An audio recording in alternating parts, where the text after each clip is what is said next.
All right. So, before we start, we're going to go back and learn the few lines that we skipped in the last year. So we're going to Daf Daled Amid Beis by the two dots in Elyahu.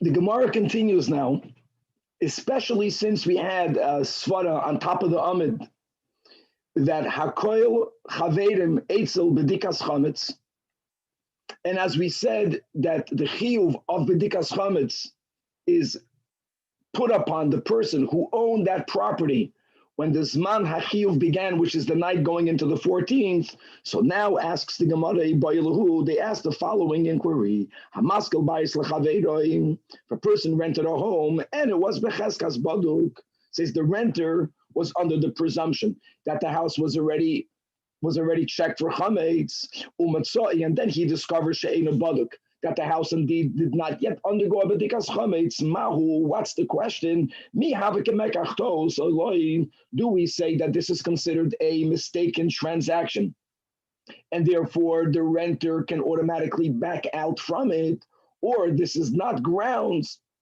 to establish a mekachtos? So Tashema, the Amar Abaye, who discussed this case, he said clearly that loy mi bayam.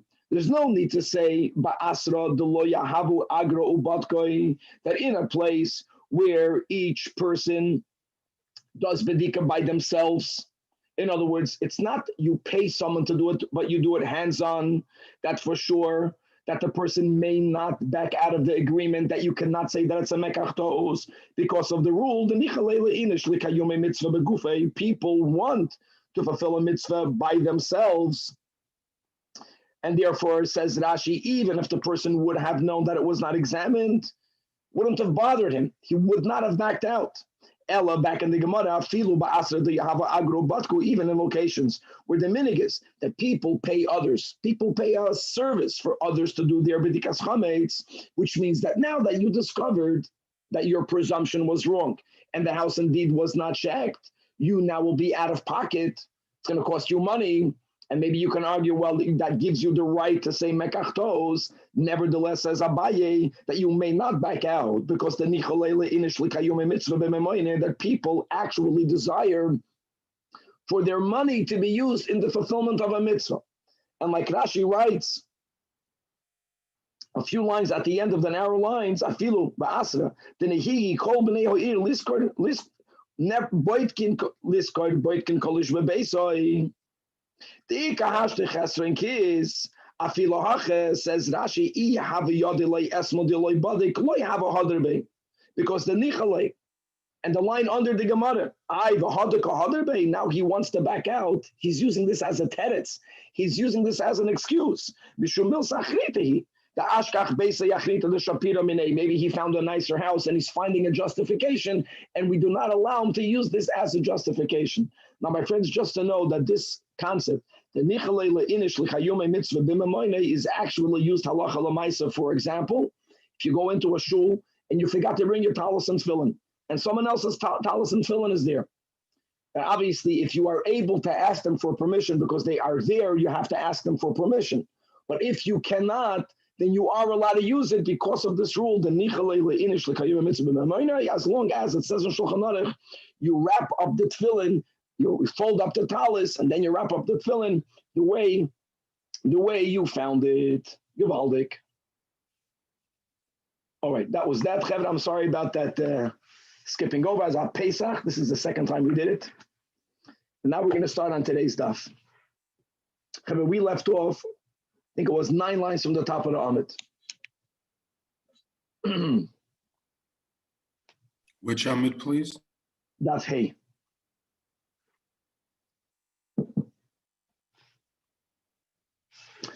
Okay, Chavre, with the help of Hashem, we are learning Pesachim Daf Hey. We started the sugya on Daf Daled Amid Beis discussing where do we have a source that tells us that Mida Oiraisa, the Isur of Chametz, and the Isur of Chametz, L'shitas Rashi, as we read quickly, the Rashi and Daf Daled Amid Aleph is both the Isur of Achila and the Isur of Balira Bal Yamatzah begins Mishei Shoy Sulamayla, which means from the beginning of the 7th hour Erev. Where do we know that from?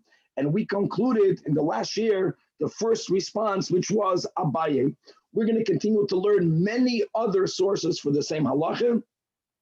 Ultimately, we will see that there is a braisa that gives us 3 Tanoim, each one giving us another source for that. Midoiraisa, the Isur of Chametz begins Erev Pesach, from the middle of the day. We're going to learn a statement of Rabbi Akiva, which is going to be a loaded statement, from which we will derive that Rabbi Akiva subscribes to the rule that Ein Biur Chametz Elo Sreifa, which is a topic that we have yet to discuss in greater length. But when we speak about Tashbisu, eliminating Chametz nowadays, we do it through burning it, but really that's a Machlokas Tanoim, and we will see that Rabbi Akiva sides with those that say that yes, indeed, that Biur must be done dafka through burning the Chametz. We're going to quickly review this Machlokas Tanoim between Rabbi Nosson and Rabbi Yossi, that when it says in Parshas Vayakel, the Torah repeats explicitly that one may not loisuvaru eish b'chol moish v'seichem. The Torah gives that as an example of one of the lamates malachis that one may not do on Shabbos. And the question is, why did Hashem speak specifically about the prohibition of kindling a fire? So you have the sheet of Rab Nosson that says, it is from here that we learn that if a person violates, God forbid, all of the 39 malachas, b'shoigeg, they have to bring a chatos for each and every one. Right, when there was Zudoin Shabbos and there was Shigegas malachis, even though you could have argued it's all included in the one loisasa malacha, but the Torah specified one to separate each one of the aves.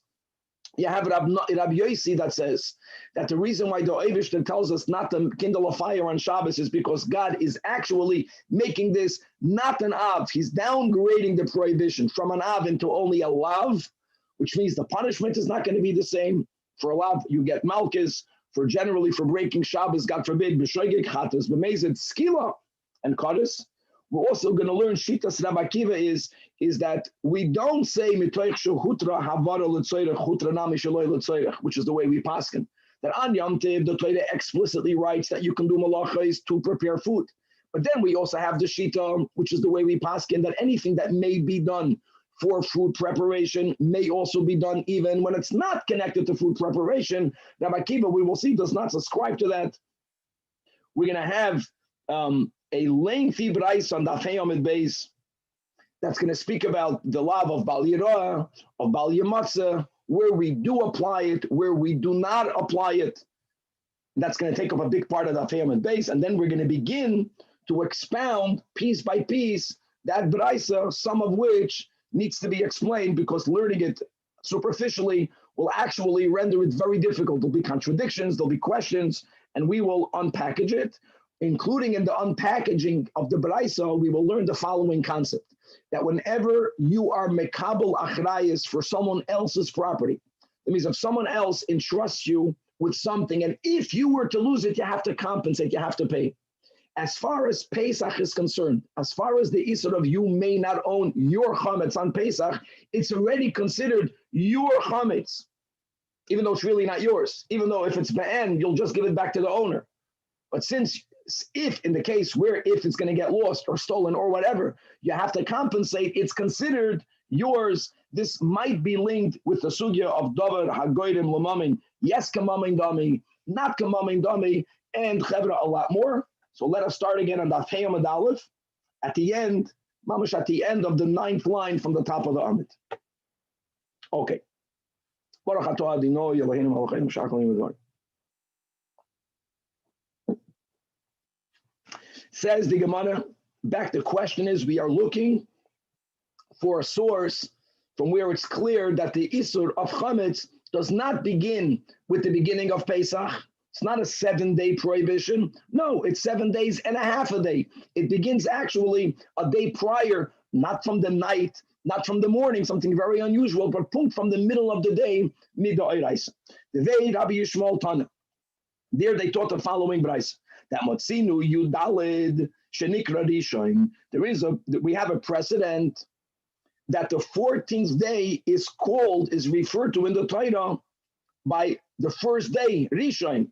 Shenemer, as it says, Barishoin ba'arba'a asar yoim lachodesh. That's the pasuk. The pasuk concludes ba'erev toichlu matzos, but it says Barishoin ba'arba'a asar yoim lachodesh, which is great. Oy bazoi.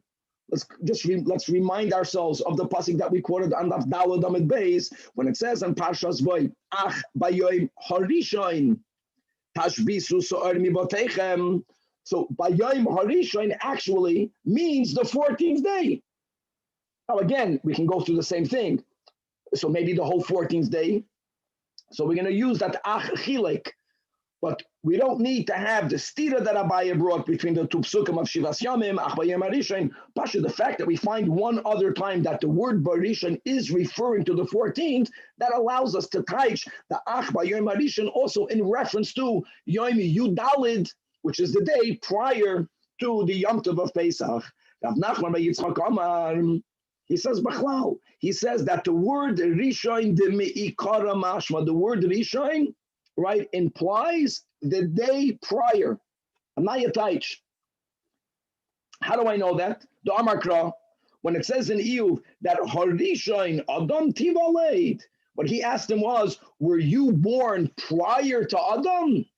That's what that pasuk means. So here you see that the words Harishain means before.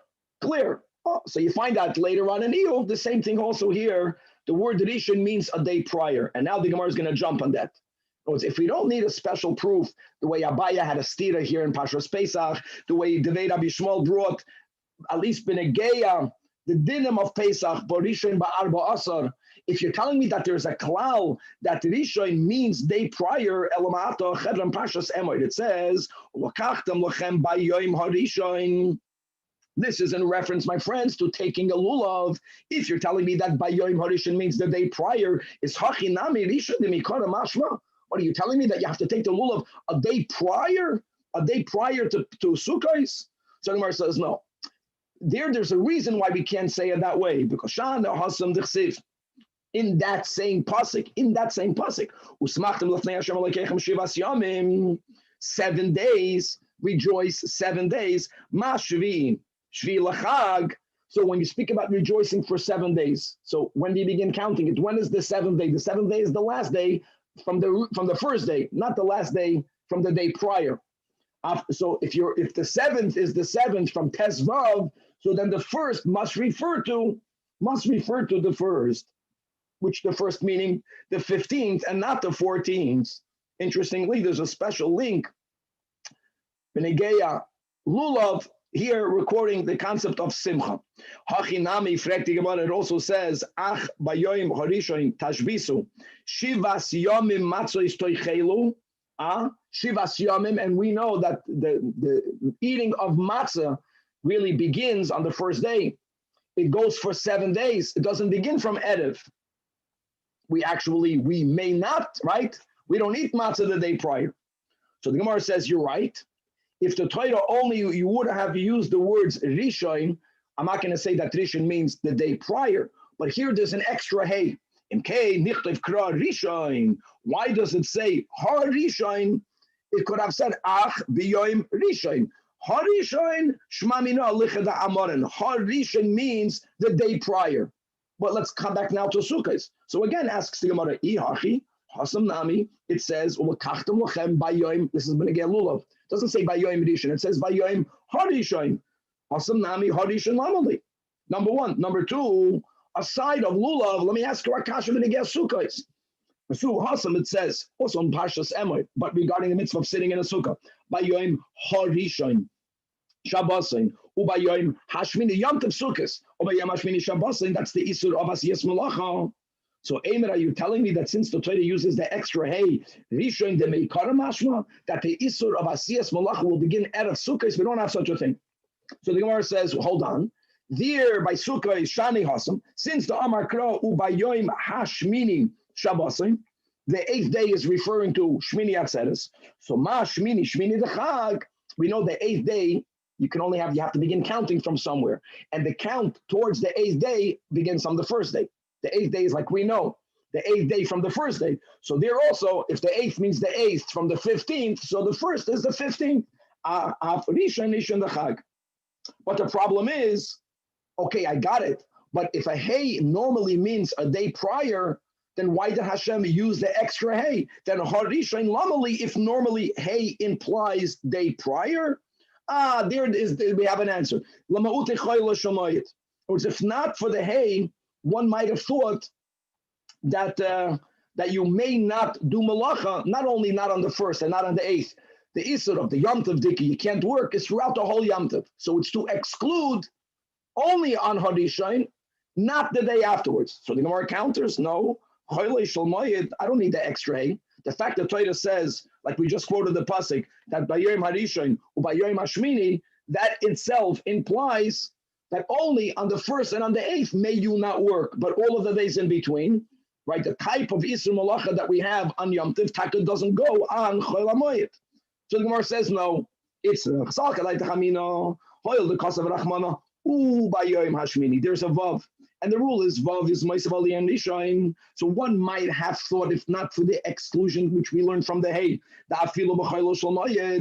we would have learned pshat in the pasuk. Then he gave the Isur Malacha on Sukkos. That by Yom Harishain Shabbosai, that's when you begin. Shabbosai means rest from work, and that would continue throughout Chol HaMoed, including Ubayom Hashmini. You would have thought that. So that's why you need the hay. Kumashmal on the hay. The Gemara doesn't accept that. Don't like the hay, don't like the vav. In fact, the Gemara and the su, okay, Hassan the Bayom Harishain Mikra Kodesh Yalachem. Now we're going to Pesach. You're telling me that the hay means day prior. So we have been focusing on the pasuk of Ach Bayom Harishain Tashbisu. Let's put that aside. Let's also focus on the Isur Asiyas Malacha, not related to matzah, to the Isur of Chametz. Isur Malacha. The Torah says Bayom Harishain Mikra Kodesh Yalachem. So are we going to say Rishon Mikara Mashma that there's an Isur Midoy Raisa not to do Malacha on the whole Ed of Yom Tov? I know Chevra, we're going to learn later that there's an Isur not to do certain Malachas from midday and then people Makam Shanahagu, but we're speaking about the Isur Doy Raisa of not working. Ella says the Gemara, we're standing our ground, guys. Harishain means day prior. And that's how we know that when it says in Parshas Boy, Ach Bayom Harishain Tashbisu, it means day prior. From day prior, we'll see it, Chilek, in middle, you're not allowed, you have to eliminate the Chametz. However, we have the three kashas, because we have the Isur Malach of Pesach, which is what we just quoted. We have the Isur Malach of Sukkos, and we have the Mitzvah of Lulav. In all of these three psukim, the Torah also says Harishain, but it never refers to the day prior. They are actually needed to teach us something else. And the Tana of Rabbi Yishmael, that B'schar Shloisha Rishoin, and we are again referring to the Isur Malach on Pesach, the Isur Malach on Sukkos, and the Mitzvah of Lulav, Zachul Shloisha Rishoin, we will merit to three, which are also referred to with the word Rishoin, and that is Lahachris Zarei Shal Esav. In keeping one of the three Rishoins, we're going to learn the Marshan side, which one is linked to which one. We're going to merit annihilating the seed, the descendants of Esav. Number two, in schus of the other fulfillment of the Rishoin, we're going to merit the building of the third Beis HaMikdash, and in merit of the second, and in merit of the third, we're going to merit to know the name of Mashiach. Now, Lahach Rizari Shal Esav, how is that connected to Rishoin? Because it says Vayetze Harishoin. You got it? Admoini Kula Kader Seir. Bingen Beis HaMikdash Tichsiv Kisei Kavoid, like the throne of glory, Marim, that's exalted, May Rishoin, from at first. Maki Mikdashenu, what is the throne of God in this world? The place of the Beis HaMikdash. Ulashmaisha Mashiach, which says regarding the name of Mashiach, that Rishoin Litzion, the first of Tzion, Hine, behold, Hinam is here. Behold, it's here.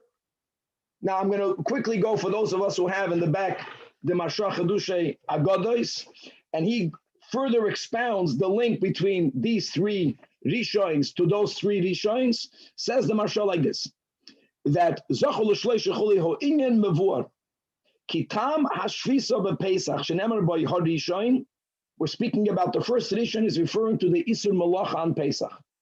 And no, it doesn't begin out of Pesach. But the Torah is reminding us that there is Harishain, that if we're going to properly keep the Yom Tov Pesach, we're going to be Zoicha to what? He links it to the first. Why? Because on Pesach, that God freed us from those who were oppressing us. And not only that, and God judged them, which were the Egyptians, and ultimately, and they were drowned in the sea. So, says the Marsha, is Yigo'alu Gam La'asid. In other words, because of us fulfilling the mitzvah of not working on Pesach, God is going to free us from those who are mishabed us now in the Golus. HaKadosh Baruch Hu not only will free us from them, but He's going to judge them. And He's going to annihilate Zar or Zar Oi. And as we learned, he quotes from Masechtas Rosh Hashanah that Benisan Iga'alu, Benisan Asidim Ligal. It's connected after to the goal of Mitzrayim. The first goal, the last goal are linked. And for Hutam, Hashbasa Sa'ir Pesach. He goes even more, that the elimination of Sa'ir, of leaven, of Chametz on Pesach is because the Sa'ir Shebe'isa goes to the Yetzer Hara. The Yetzer Hara is the koyach of the Sitra Achra, and the Sitra Achra is also referred to, says the Marsha, Saroi Shel Esav. And that Sar of Esav is going to be completely cut off, Sheyachres Bizman HaGeula. That's Aleph. Then he goes weiter. The Tam Hashvisa B'Chag HaSukkos, Shenemar Boy Horishain, Boy Tziyonu Hashem Mitzrayim. What happened then? Paras Sukkah Shloimo Yoleinu. God spread His Sukkah of peace upon us, as it says, Keep a Sukkah Shafti. When we keep, again, when we keep Yom Tov of Sukkah, meaning we don't do Malacha, we're going to merit to what? To another Sukkah of peace. What is the Sukkah of peace? Says the Marsha, that refers to the Beis HaMikdash, that is called Vayihi B'Sholem Sukkah, in reference to the Holy Temple. And then regarding the mitzvah of Lulav, that we have a link, as we just quoted, of Simcha connected to the mitzvah of taking the Lulav. So Yisku, L'Simcha La'asad Lavi, will merit the joy that we'll have when Mashiach will come. That Mashiach is called Rishon. And now the Marsha explains this, it gives us insight. Why did the Gemara say we'll be Zeicha to the name of Mashiach? Say we'll be Zeicha to Mashiach. Because says the Marsha, the name of Mashiach is Menachem. And Menachem means Shehu Yinachamenu, and the Chama is connected directly with joy. So Lulav that we just learned here in the Gemara is linked in the same pasuk with the concept of Simcha. What gives a Yid Simcha when we know the name of Mashiach? When we feel the name of Mashiach, when we feel the Nechama of Mashiach, that will give us the Simcha coming back in the Gemara. Okay, so that's the answer we have over here. That's the second answer we learned today. That's the third answer we have in the Sugya. That generally the rule is that Har Rishon means the day prior. Weiter. Okay, Rabba Amar. Rabba gives us up to now the fourth answer. Correct. Two today, one yesterday. Rabba Amar Mahachet says in Parshas Kisiso, Loi Sishchat al Chametz Dam Zivchi. You shall not shecht my blood. We're speaking about the Korban Pesach.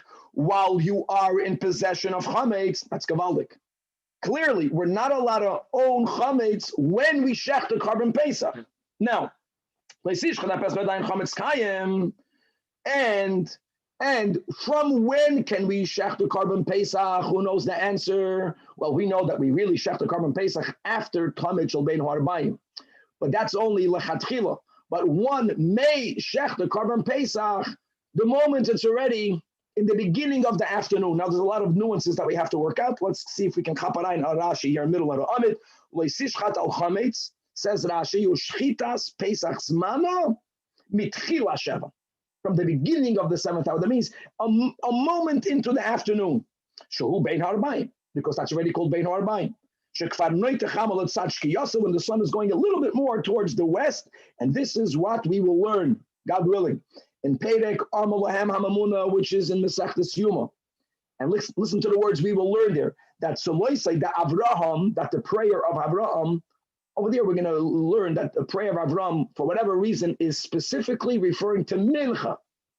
Even though there's a kasha on that, and in Brachas, I think it's Chav Zayin, we associate Mincha to Yitzchak Avinu. But anyways, the Gemara there says that the prayer of Avraham, which means Mincha, from when? Mechi mashchere koisle, from when the walls are dark. What does that mean from when the walls are dark? Guys, halt up. If you have a wall, if the sun is exactly on top of it, so then neither sides have any shade on it because it's exactly under the sun. The moment the sun goes a little bit towards the west, that means you begin the 7th hour, so then there's not enough shade, the angle is not enough to put the shade on the ground, correct? But there's a little bit of shade, so the side of the wall facing east, that side becomes black. That's the taich, mechi, meshachere, or mashchere koisle, when the wall becomes dark. No, it's not, we're going to learn, not 12:30. No, the moment it's in the beginning of the afternoon, the beginning of the 7th hour, the sun is already a little bit more towards the west, so the shades are a little bit towards the east, so at least that side of the wall is darkened. And as she goes weiter, we know that in the Beis HaMikdash, they never brought the Talmud Shel Ben Arbaim until a half an hour into the afternoon. So that Rashi quotes from the Gemara, that's because on the Beis HaMikdash, the walls were wider on the bottom, they were narrower on the top. So it actually took a little bit more time for you to have this darkening of the wall. But theoretically, conceptually, the afternoon, if we would have known when the afternoon begins, which is a moment into the 7th hour, then that is this man where you may bring the Korban Pesach. De facto, again, first we would bring the Talmud Shel Beinu Arbaim. And the Talmud Shel Beinu Arbaim took, Avodah was an hour. We're going to learn all these details later. But still, this is enough of a source that the moment we are in middle, a moment into the second half of the day, from then there's a prohibition connected to Chametz. So it makes sense that the Tashbisu, you got to eliminate it. The Doiraisa begins Erev Pesach. Gewaldig. Asks Gemara, why don't you say that, not that there is a standard time for all, but whenever you are shechting your Korban Pesach, now we can shecht our Korban Pesach the whole afternoon going into Pesach. We can be shechted the whole afternoon of the 14th. So maybe every Yid, right before they shecht their own Korban, that is when they should be obligated midoiraisa to eliminate their chametz.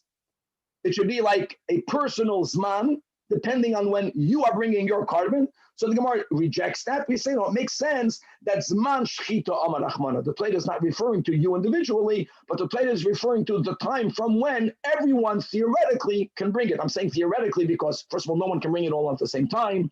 And again, we're going to learn details that really it was done after the Talmud Shel Ben Harabayim. And de facto, like we just learned in Rashi, that the dark side of the wall towards the east didn't happen a moment into the afternoon. It took another 30 minutes. And then the earliest that we would bring the Talmud Shel Ben Harabayim, it wasn't every year. But the earliest that sometimes we brought it was on 12:30, so to say. And then it would take an hour. And afterwards, we would bring the Korban Pesach, but it's this man, and again, this man is, Avram, the time of Mincha is, Mechimashchere Koisle, the Hainu, like Rashi says, Mechatzois Ve'elach. Okay. Tanya Nami Hachi, we learned in a brayso that substantiates Rava's statements. It's amazing that we began in the sugya by quoting a sheet of Abaya. Even today, we learned already a Devei Rabbi Yishmael. Devei Rabbi Yishmael is a brayso. Now, these Amoraim would not have said something that is written in by Yatana if they would have learned it. And Achanami, Rava didn't have access to what we're learning right now. But it's good. Tanya Nami Hachi, and we're quoting a brayso. Ach b'yom harishon tashbisu so'or mibotechem. This is typical the way the brayso speaks. So it means Ma'erev Yontif. Ach b'yom harishon doesn't mean on the first day. It means the day prior. Says the brayso, asks the brayso, oh, ye'enoi elo b'yontif atzmi. Maybe not. Maybe eliminate your chametz when Yontif begins.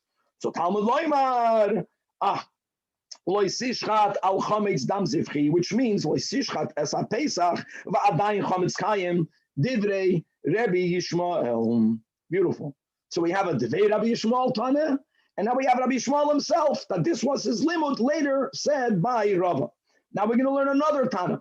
Right, we're in the first white line on the bottom of the Amid. Rabbi Kiva says, Einot Tzarech. Einot Tzarech means, I'm not debating that his proof is not, his proof is a good proof. But I don't have to go to the pasuk of Leisishchat al Chametz Dam Zivchi. I don't need that. Because I can know it from this pasuk itself, the pasuk in Boy. The second wide line. And it says, Kol malacha loy ye ase bohem. We know on Yom Tov you're not allowed to do malacha. And we know lahavara, that making a fire, burning, kindling a fire is an av melacha. This is a loaded statement. So Rabbi Akiva says, how can you say that you should burn the chametz on Yom Tov, in the beginning of Yom Tov? It's the night, go burn the chametz. You're not allowed to kindle a fire. Kindling a fire is an av melacha. Now, there's a lot to be said on that, so hold it, and we're going to unpackage and taka see that it's taka loaded statement. That this limud only works based on three other principles that he must ascribe to, which he does, obviously, for him to come to such a conclusion. But before we come back to Rabbi Akiva, let's quote yet the third Tana. Again, all about sources. How do we know that the obligation of eliminating the chametz midoraisa, which also has in it the isur, like Rashi says, of achila, end of bal yira, bal yamatzah, that all of that begins at Yom Tov. So Rabbi Yossi Omer ein tzarich. And tzarich also means that he agrees in principle with Rabbi Akiva. He agrees in principle with Rabbi Yishmael. He just doesn't need that. He has something he finds which is even more obvious. Because so again, Rabbi Yossi says it must mean me'erev Yom Tov. So Talmud loimer ach chilek gavaldik, and everyone subscribes to the ach limits, because even though we know that it means it means a day prior. We learned this Rashi at the end of the last year, the top of the Amid, a day prior, but from when? No one says you do it in the morning. Chilek means that part of the day is okay, part of the day is not okay. And we B'Sfara say that if Hashem did not give a time on the clock, part and part, it makes sense, half and half. So achilek. Now he says gavaldik. If this pasuk is referring to Yom Tov, that means that on the first day of Yom Tov, some of the day you can have chametz. Only some of the day you can't. It doesn't work. Mishari, God forbid. And no part of the 7 days of Pesach, no part is a day in which there's no isur in chametz. So for you to have a day to divide half yeah, half not, gavaldik, it must mean erev.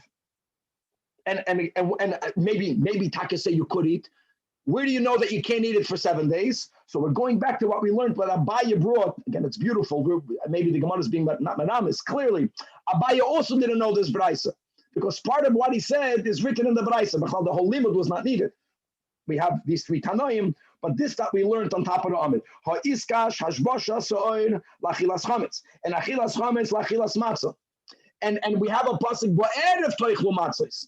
So just like the obligation of eating matzah begins in the beginning of the 7th, in the beginning of the first day, in the beginning of the 15th, which automatically must mean that the prohibition of eating chametz begins in the beginning of the 15th. So how can you say chilek? So it must mean that the tashbisu begins the day prior. So now we had at the end, we have a Braisa with three Tanoim that gave us different sources, and now let's focus on Shitas Rabbi Akiva. Amar Rava, when Rava analyzed this Braisa, which is also beautiful. That means that it's Rava, someone told the Rava the Braisa. So Dafir Beis, Dr. Rava, Shmami Nama de Rabbi Akiva. For Rabbi Akiva's statement to work must mean that to us, that we know that Rabbi Akiva subscribes to the following three halachis. That Shmami, number one, Ein Bir Chametz Elas Reifa. This is also Machlokes Tanoim. No, it's if the word tashbisu means to eliminate. Eliminate can mean, we'll learn later, make it into crumbs, fabrekel it, and throw it into the sea. You eliminated it. Maybe feed it to your dog. You eliminated it. But there's one who holds that tashbisu means burning it. If tashbisu could be done without burning it, so then he has no raya. Just because it's asur basiyas malacha, it doesn't mean that you can't throw something in the sea on Yom Tov. Number two, shmamino, that havara lachalek yatzas, as we quoted in the words of introduction. The Torah says, don't do malacha. The Torah never explicitly explained what those malachas are, but we learned them. Whatever type of work was needed to be done for the building of the Mishkan, that is what we may not do Shabbos and Yom Tov. Okay, the Torah in Vayakel specifies, Lo yisivaru eish b'chol moishveisechem b'yom HaShabbos. Why did Hashem have to speak about not kindling a fire? So we have, this is a very important machlokes tanoim. Rabbi Yossi says that the Torah specifies, don't kindle a fire to downgrade making a fire, that it's not one of the obvious malachis. It's only a lav. God forbid, not to minimize a lav, but it's only a lav. You're going to be chayiv malchus. You're not going to be chayiv skila. You're not going to be chayiv kaddish. You're not going to have to bring a chatas if you kindle the fire b'shoigig. if Rabbi Akiva would have subscribed to Rabbi Yossi's understanding of kindling, then two things. Rashi says, number one is Rabbi Akiva would not have said the word shehi av melacha. According to Rabbi Yossi, it's not an av melacha. Furthermore, Tosfos adds to Rashi, he's not arguing with Rashi, that if Rabbi Akiva would have subscribed to Rabbi Yossi, if he would have held that kindling a fire on Shabbos is only a lav, then he would have allowed us to kindle a fire on Yom Tov. Don't forget, guys, Pesach is Yom Tov. I know sometimes it can also fall on Shabbos, but Pesach is Yom Tov. For him to say that the Isur of Shabbos automatically goes on Yom Tov, that is only the Isurim that are called Avos. So that's Tosfos addition. So Rabbi Akiva must hold like Rab Nassan that says, yeah, the reason why Hashem said that you may not kindle a fire on Shabbos is not to downgrade its Isur, but it is to teach you from here for all the other avos that don't say, since all of the prohibitions are included in one lav, that if a person violates all of the melachis, knowing that it's Shabbos, Zudoin Shabbos, Shiras melachis, don't think you only have to bring one chatos, you have to bring a chatos for every single one. And that's, I think, the eighth klal in the Yud Gimel Midos. That once the Torah takes out a klal, and it teaches you a din regarding one exception, it's not only for that exception, but it's for the entire series of halachis, which is indeed the case over here. And Shema Mina, the third Shema Mina is lo yamrin and hoil vutra havaru letzorech hutra navel shloi letzorech, which is like we hear this, we know that on Yom Tov, guys, we know that midrabanan we may not create a new fire. That's a derabanan. But on Yom Tov, from a pre-existing flame, even lachatchila, you can pass on fire. Why can you pass on fire now? If it's related to food, then avada you can do it. But here, when you're burning chametz, you're not eating it. Fakert, you're burning it. So for Rabbi Akiva to say it can be that you destroy the chametz, which means burning on the Bayoim Harishan, cannot mean on the 15th, because how can you kindle a fire? If you were to hold, which is what halachically we hold, then what's wrong with kindling a fire on Yom Tov to burn the chametz? Is the charai that Rabbi Akiva holds that, yeah, you can make a fire for eating, but not for anything other than eating, certainly not for destroying. And therefore, again, that was based on the three. Rabbi Akiva is taka good with his proof. It must mean that you do the tashbisu the day prior. All right. Now, my friends, it's very important to get familiarized in the signon of a braisa. This is such a gavaldik braisa, the way it goes back, the way it goes forth, its expressions, its proofs, and it's very unclear. All of this is by design. So we're going to quote a lengthy braisa, and then again we're going to start to go clause by clause in its explanation. Tanu Rabbanon.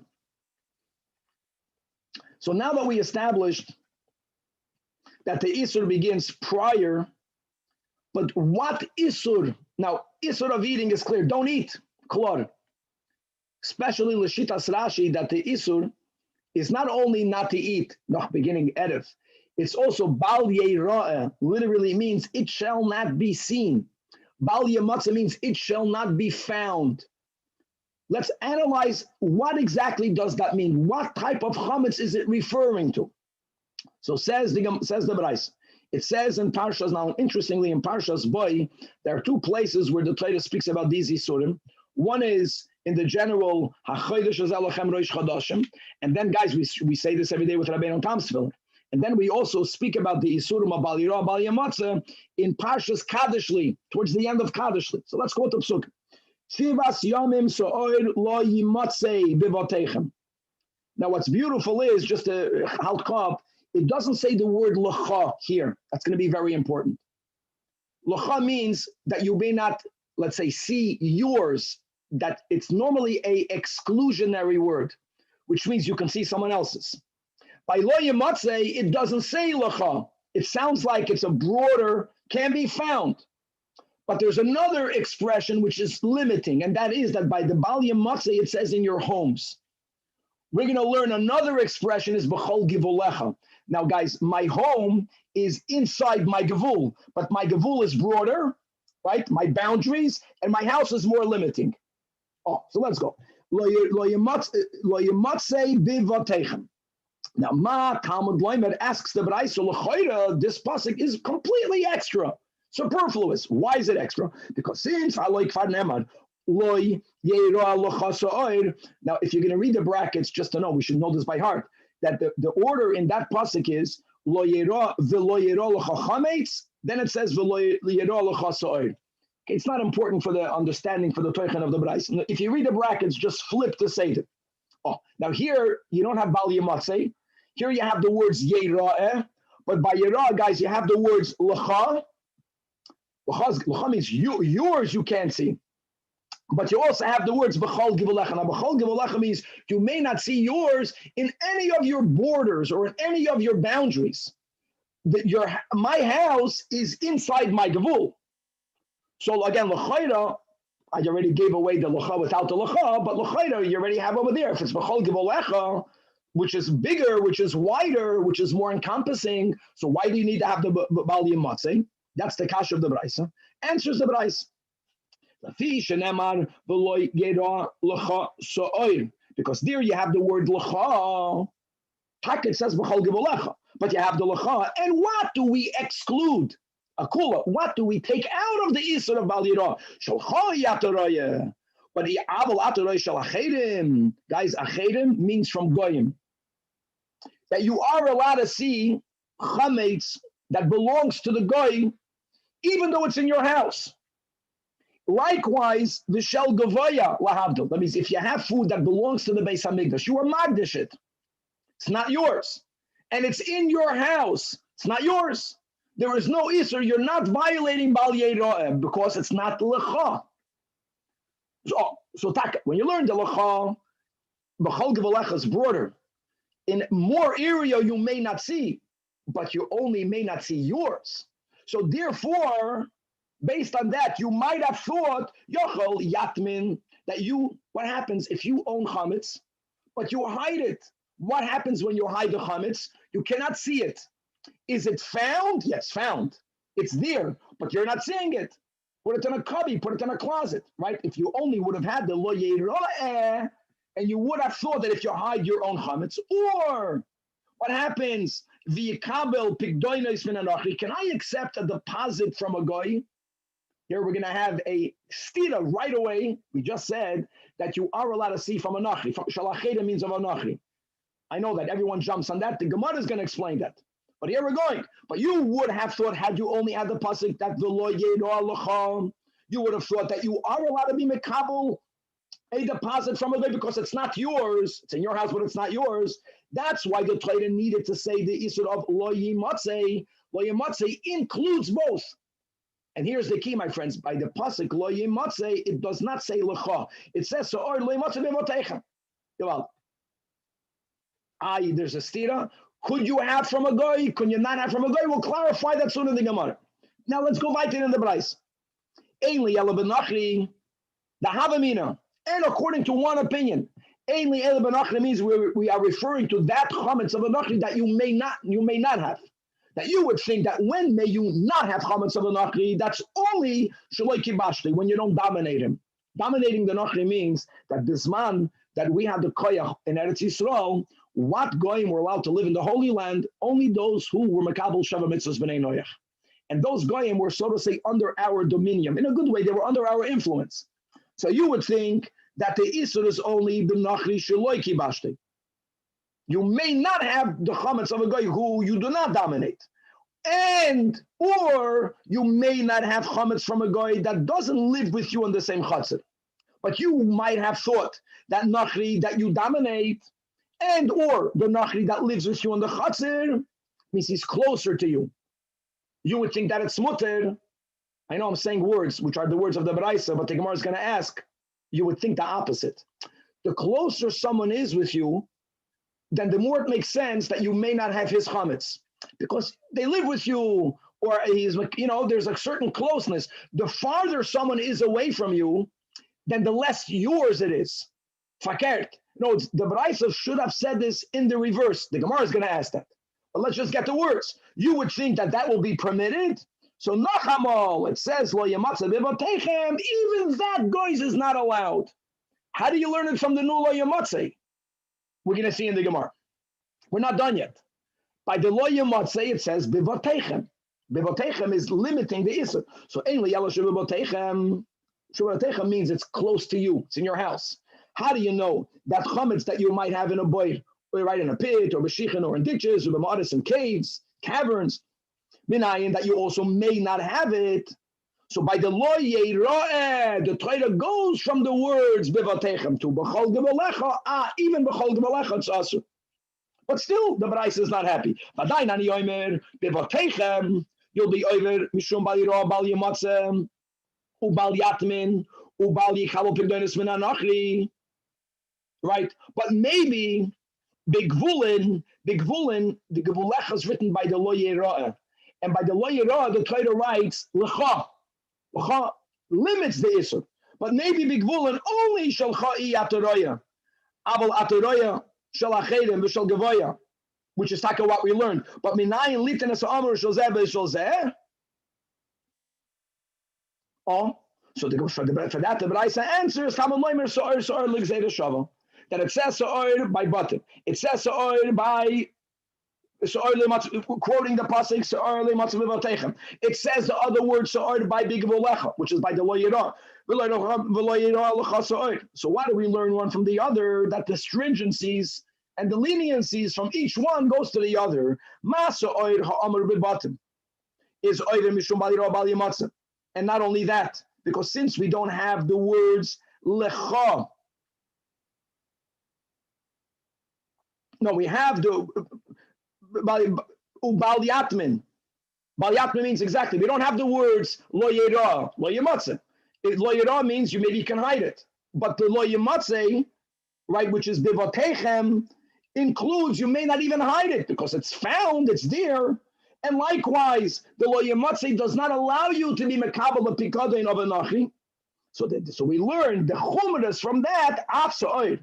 Ha'amar bigvulin, which is on the lab of lo yeira'eh, b'chol gevalecha, you are also oiven mishum bal yeira'eh, ubal yamatzeh, ubal yatmin, ubal yichal pegdoinos, min hanachi.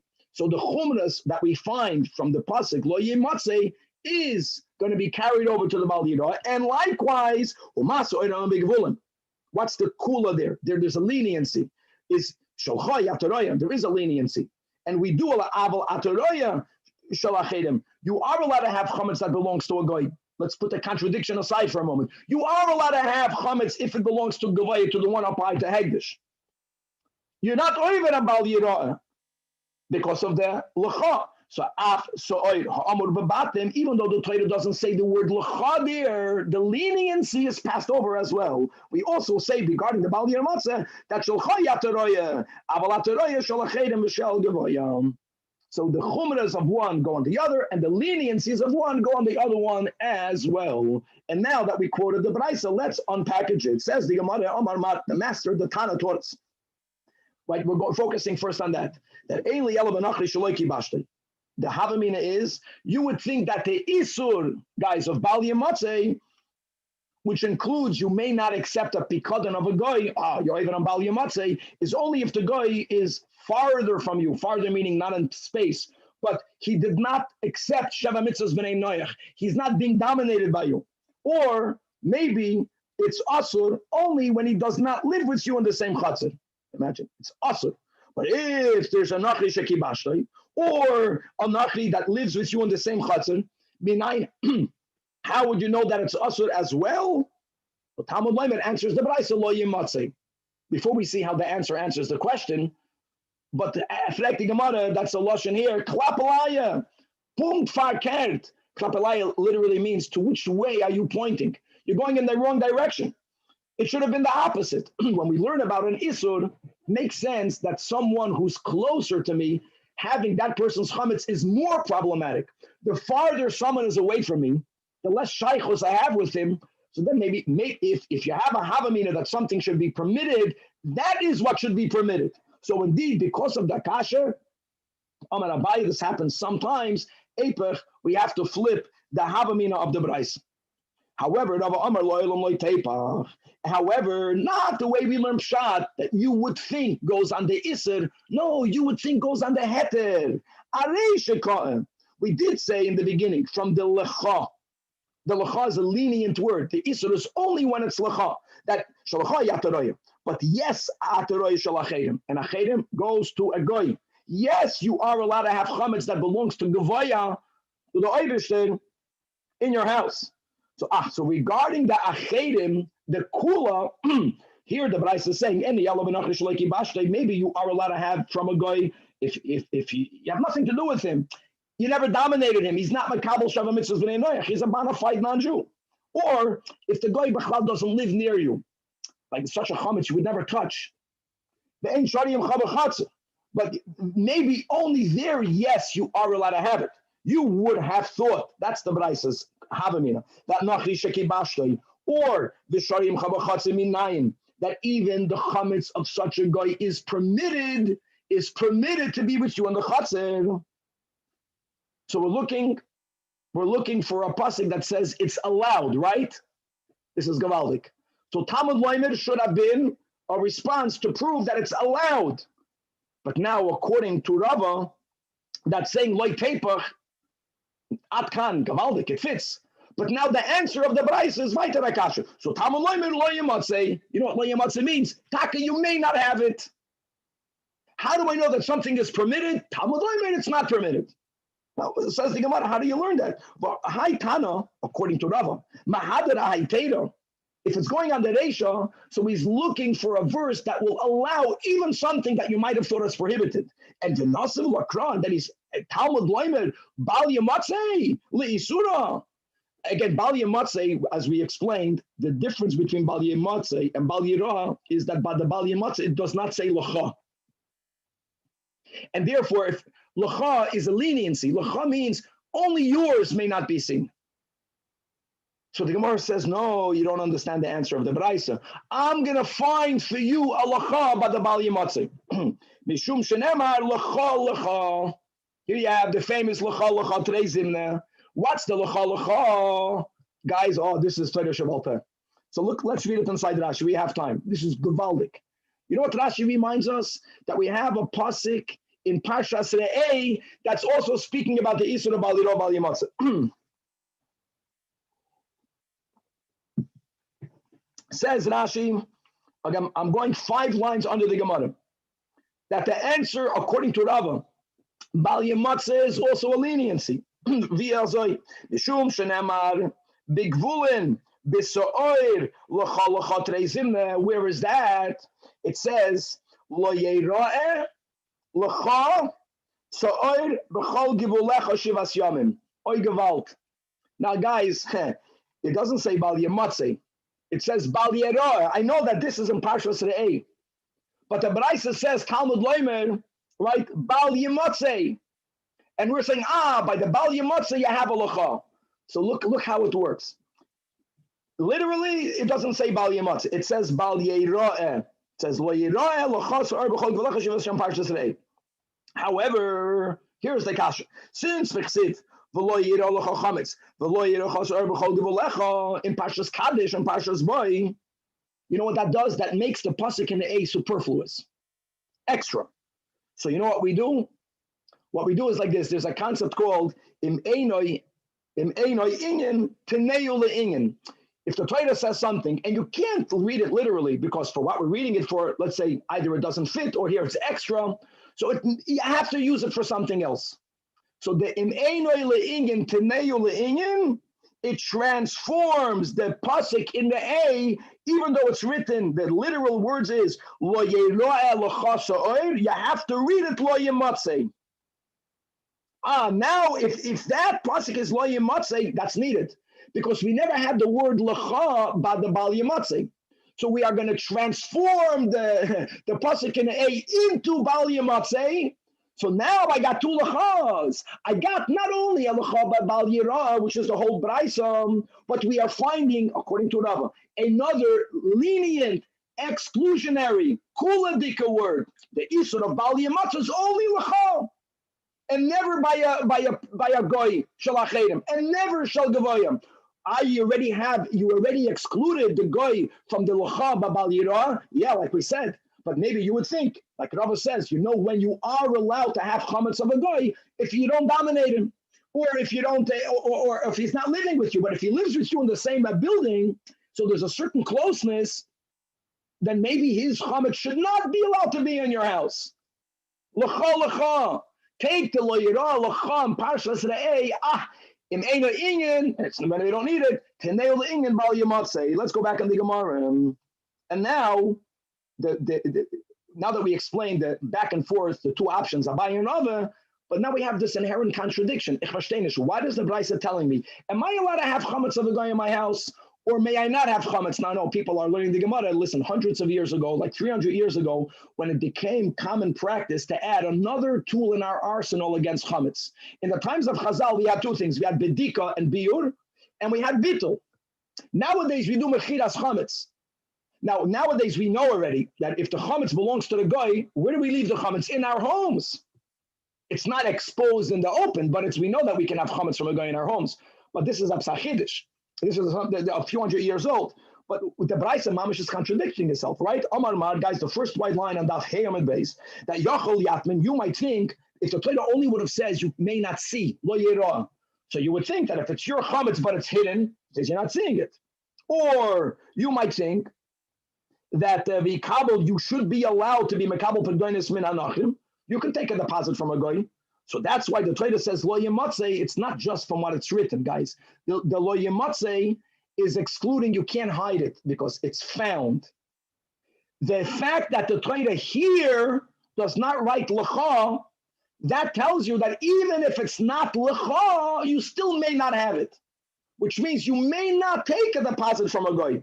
So here's the problem, the second line, we excluded from the lecha of bal yirah that shalacha yataroya, aval ataroya shalach chedim shal devoya. So could you have chametz from a guy? Could you not have chametz from a guy? So the Gemara says, like kasha, this is the key.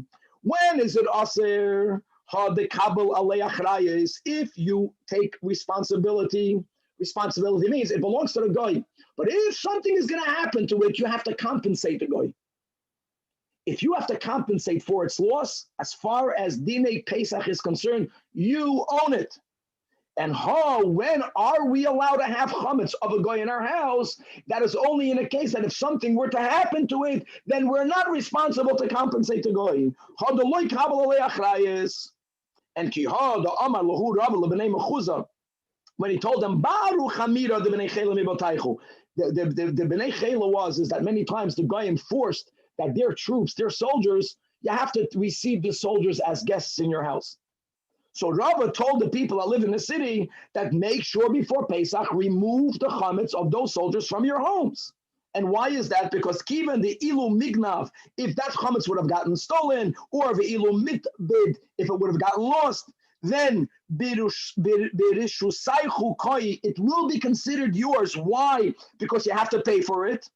And therefore, based on this rule, that even if you don't own it, but anything for which you're chayiv and achrayis, kiddil lechoin dami, it's like yours, therefore it is asur. Likan, guys, a very important rule. Rabbi Taber always hats this to us, which is good to know, to remember, that if a person is going to go to a hotel during Pesach, which is the minhag of some people, in many of the nicer hotels, you have a frigo bar. You have in the room mamish chametz. It's not yours, but if you take it, you have to pay for it, right? If your child goes ahead and destroys it, you have to pay for it. That's called chametz on Pesach. It means you have to make sure that they remove everything from there. Now, if you told them, and you know that it's going to be honored, that you're not makabel achrayis, if they on their own erroneously leave it there, don't freak out. But if you stop when you go into a hotel room, we all know that we put kosher stuff in the fridge. So you take it off for 3 seconds, boom, you got to build. You got to build a whole bar you took out. You're going to pay another $100 for whatever you didn't eat.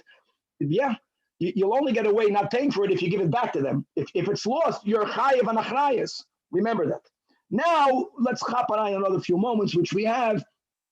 Really, my friends, there's a gavaldik sugya regarding davar hagoyim lamamen, whether kamamin dami or not. Let me tell you the context of this machlekes. There's a rule by kachim. Kachim is good, that if someone steals something from you, a ganef, and they catch the ganef, what are they chayiv to compensate you with? They're chayiv to pay kefil. They have to pay you back the value what they took plus its amount again, double. Kefil is only paid to a hedyot. Kefil is never paid to hegdish. Now I have a kasha. If I have a carbon, and I'm magdish it, I didn't take it to the Beis HaMikdash. Someone stole that carbon. Are they chayiv to pay me kefil or not? It already belonged to hegdish. So Rab Shimon is the shita that says they have to pay me kefil. Why? Because since when they stole it, I have to replace it for the hegdish. So the act of theft is goydem for me to have to go out of pocket to replace the carbon. In that case, it's considered as if it belongs to me. If it belongs to me, to an hedyot, you have to pay kefil. So the Gemara is saying, so it makes sense that since you're chayiv and achrayis, it's yours. And if it's considered yours, you may not have that chametz of a guy in your house. But according to the man the Amr that says regarding the question of an animal of kachim, that lav kamamim dami, that the ganif doesn't have to pay the owner kefil. So l'chayda ma'yikal amemer. Going back, why? If we excluded, I mean, whichever way, are we excluding the chametz of a guy, or are we not excluding chametz of a guy? Or we should be allowed to hold the chametz of a guy even when we took upon ourselves responsibility. So the Gemara says, that's the word. Shani hache the amar kra lo yematzeh. Here we have to make such a differentiation. And let's go even better, especially according to Rava, that it does say the word lecha. It does say lecha. We do exclude the chametz of a guy. It means there has to be a time where it's permitted. On the other hand, in one lo yematzeh, the one in Parshas Boy, it does not say lecha. That was the whole premise of the Braisa. The not statement of lecha is adding a prohibition. So we must include the chametz of a guy. We have no option. So we have to be machalik whether you're makabel achrayis or not. Now, Ika the Amri, that the same was said a little bit different. That and that's why that vav. That's why you need to have the lo yematzeh. Really, again, lo yematzeh means the fact that it does not say lecha. Then lo yematzeh lamali. Oh, if it is kamamin, it should be obvious that since you're makabel achrayis, it's as if it's yours, and you should not be allowed to have it. That should already be included in the lo yirah lecha. It's lecha. So the Gemara says no. It's sakabayta chamina. Don't forget, guys, the case that we quoted from the Tanach of Shimon is where my animal of kachim was stolen. I don't have it. So the ganef has to pay me kefil, because the fact is that I now have to compensate to the hegdish. Then you have a machlokes, and Shimon says, but over here, what happens if a goy gives me chametz and it's not stolen? Did I violate? Even if I'm a kabbalah achrayis. Since when I have the chametz, I don't have to compensate anything. I give back the goy what belongs to the goy. So one might have thought that even according to the shita, when it's not lost, lav birushu koy, and you should be allowed. So that's the kamash malan. That over here, if you're a makabel achrayis, you may not have that chametz in your reshus. That chametz is not excluded in the lecha of the bal yirah. Gavaldik, my friends, to be continued. Good.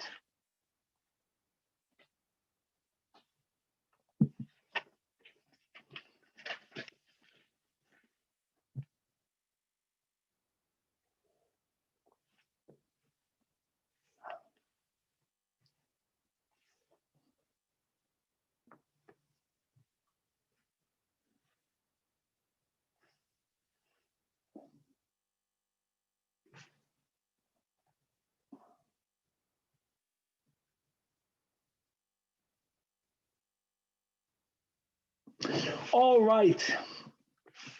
With the help of Hashem, we are learning Pesachim Daf Vav. We just left off speaking about whether a Yid is allowed to have in his property chametz that belongs to a goy, and we learned the difference that it depends whether you are responsible to compensate the goy if something were to happen to the chametz. In that case, it's considered yours. You may not have it in your property, versus if you're not makabel achrayis. So we're going to start learning on Daf Vav other cases where a non-Jew's property is being held by a Jew and how that affects halachas. Not Pesach related. We're going to have one case regarding b'choir of an animal and another case regarding the mitzvah, the obligation of separating challah. We will also be learning about whether schirus kanya or loy kanya. In other words, whether a rental agreement makes you consider to be the 100% balabas, is it yours or is it not yours? How that will affect dinim b'negeya Pesach. We're going to learn what one should do if you discover chametz in your house on Yom Tov Pesach. What are you to do with that? Don't forget that chametz on Pesach is muktzah. And we're going to go into the sugya of what happens if someone travels before Pesach. Are they obligated to dispose of their chametz or not? And we're going to learn about the difference between whether it's 30 days prior or not, the 30-day cutoff point, which will lead us into the shas sugya of shoy alim v'darshim b'hilchos haPesach shloishim yoim koydem hachag. Right. By the way, that's really a machlokes tanoim. Rabban Shimon ben Gamliel holds that the obligation of expounding in the laws of Pesach is not 1 month or not 30 days prior, but it's 2 weeks. Shtei Shabbosos, we'll have the sources for each one. We'll speak a little bit by heart whether we apply this to the other Yomim Tovim, which will be a big chiddush, which will mean, for example, that on Rosh Chodesh Elul you have to learn Hilchos Rosh Hashanah, but you have to learn the Hilchos of Rosh Hashanah the whole 30 days if you were to say that. And then on the 10th of Elul you have to also learn about Yom Kippur. And then on the 15th of Elul you have to learn of all three. People are not knowing to do so. Maybe this is only b'negei Pesach, which have many dinim, unlike some of the other Yomim Tovim. This also will lead us into the topic of Ein Mugdam u'Mu'ucher B'Torah. These are very important topics that are much broader than only B'negei to Hilchos Pesach, right? That the Torah is not always written in a chronological order. We're going to have the proof for that, and God willing, we will start on the Vav Amud Beis, guys. The topic, the sugya of Haboidek Tzarech Sheyevatel. And let's go back to what we quoted the Ran in the beginning of Pesachim, that he holds that midaraisa you can either do bedika and bittul, bedika and biur, or you can do bittul. You can do one or the other. Midrabanan, even if you did bedika, and obviously the chametz that you will find, you will destroy, you will eliminate, and we eliminated by burning it. Not enough. Midrabanan, bedika is not enough, and that has to be explained as to why. And don't say the simple answer because maybe you're going to overlook chametz. The Torah was not given to Malachi Yasharis. If God is commanding me to eliminate my chametz, so I have to look for it, and I followed halachas. Like we learned in the first Mishnah, I only have to look at it b'makim mitzuya, but I looked and I did the best. And then whatever I found, I burned. You cannot say that if I overlooked chametz and I discover a month later that there was chametz somewhere in my house, I violated owning chametz. For sure not. So we have to find the reason why midrabanan bedika is taka not enough. We're going to learn about the Shema Yimsa Gluska Yafa. You might find it's a nice row. And Vedata Ilave, we'll explain what that means. That's going to lead us into another very important statement that Shnei Devarim Einom B'Reshusa Shel Adam, but Ba'ason HaKosuf Ki'ilu Hein B'Reshusai, right? The Bar B'Reshusa Rabim and Chametz B'Pesach, and we'll be learning a lot more as well. Chavra Davav Amud Aleph, we left off 4 lines from the top of the Amid towards the end of the line, Bo'u Minei. So again, just to chop the flow. Before we have been learning about the goy's chametz in my house. Also to mention that we just said there's 2 tools in our arsenal to get rid of chametz. Bedika and biur, we'll call that one. We also have bittul. A few hundred years back, we added a 3rd one of mechiras chametz. Now we know a detail that whenever we do mechiras chametz, it's clearly written in the document that we're not mekabel achrayas. If not, we didn't accomplish anything. It's the chametz that we have in our homes that we mamish sold. Not only did we sell the chametz, but we even rented out the location in which they're leaving the chametz. Something were to happen to that, we're not responsible for it. So now that we are learning about dinim of non-Jews' property in our homes, how that affects the halachis of Pesach, let's now broaden out the topic, Bo Minei MERCAVA, the following case. My friends, now, even Shalei B'Zman Habayis, even in Chutz La'aretz, if a Yid were to own a domesticated animals include generally 3 types. Cattle, that means oxen and cows, and sheep and soin, which is sheep and goats, and lav dafka in that order. That's a machlikas we have throughout the whole siyum of Kerisus. Which one is greater? Anyways, these are the 3 animal types. If I own this animal, and it gives birth to a bechar, that bechar is holy. If a goy only has a minute amount of ownership in that animal, I'm automatically exempted of giving. There's no kedushas b'char. And by the way, people who own animals nowadays, they do something similar. We are familiar with mechiras chametz. What they do is that they sell part of the mother. If I'm not mistaken, they only have to sell the ear. They have to sell a part that if it would have been missing, then the animal cannot be brought in the mizbeach. And a little bit of an ownership exempts the Yiddish owner of giving that animal to a kohen, because there's kedushas b'chayre with all of the dinim that with his man habayis you have to bring it as a carbon. Even shaloi b'zman habayis you have to wait for the b'char to become blemished b'chulei b'chulei. Okay, so now here's the question.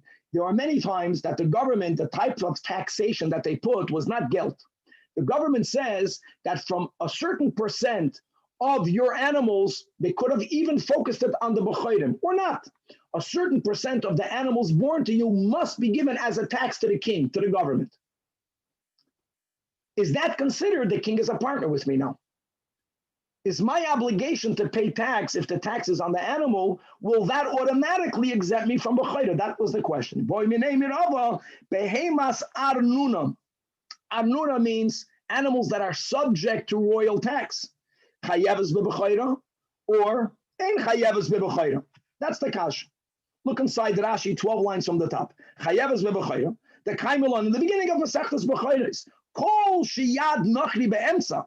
Yad nachri he doesn't have to be a big partner, but if he has a small amount of partnership, is petura min b'chayra, because it says shenemar li kol b'char b'Yisrael avoloi ba'acheirim. The aid that is there. Rashi gives an example. The king wants 10%. Or no, the king, I didn't separate. That means that the king now is a partner in everything. That should exempt me. So let's go back in the Gemara now. So let's limit the area of inquiry. Wherever a person can divest the king's claim by giving the king money. Yeah, the king wants to have your animal, but if it's legal, to tell the government, I'm keeping all my animals, I'm going to give you the value of, let's say, your 10. Then that you're chayiv, because then the king taka doesn't own your animal. The king wants geld. If you're not going to pay him, he's going to seize your animal, but then you're chayiv. He's not a partner. But the question was, no, you have to give the animal. Now, which animal you get to determine? Or do we say that prior to your determination, since prior to that, the king owns a chelik in all the animals, including in the Bechar, Gemali? That was the way. So that's what they asked of Rava, and Amar Lahu, and Rava tells them that Petura, you are indeed exempt. That's called ownership. They asked Rava, what do you tell? They asked him. It's almost like a trick question. And then Shaitan Abraisa Chayeves. Rava knew that Braisa. He says that Braisa that says Chayeves was in a situation, the Matzi Mesalikle, where you don't need to give the king the animal itself. Yeah, you can get rid of the king, you can divest the king by giving him money. That's one version of the Boya and Rava's answer. Ikada Amri Amar Rava, Behemas Arnuna Petura Mina B'chayra. Afal Gav the Matzi Mesalikle, even in the case where you can get rid of him, even over there, right? You're not, as long as you did not yet get rid of him, he's considered partner enough, which will exempt you. Gewaldig. Now over here, right, it says chayeves. So according to this version, we didn't know of that b'rais. And over there for Paskin, that you are always petura. Now we're going to go me'inyan le'inyan. Guys, what we're learning now is not exactly the same. By a Bechor, if a non-Jew owns any amount of my animal, it exempts me from Bechor. Now, the mitzvah of separating challah is also only a mitzvah on a Yid. What were to happen if a Jew and a Goy are partners in a dough? Is it mechoyev and challah or not? We don't say, if he owns a little bit, you're exempt. Here we say like this: how much percent does the Goy own?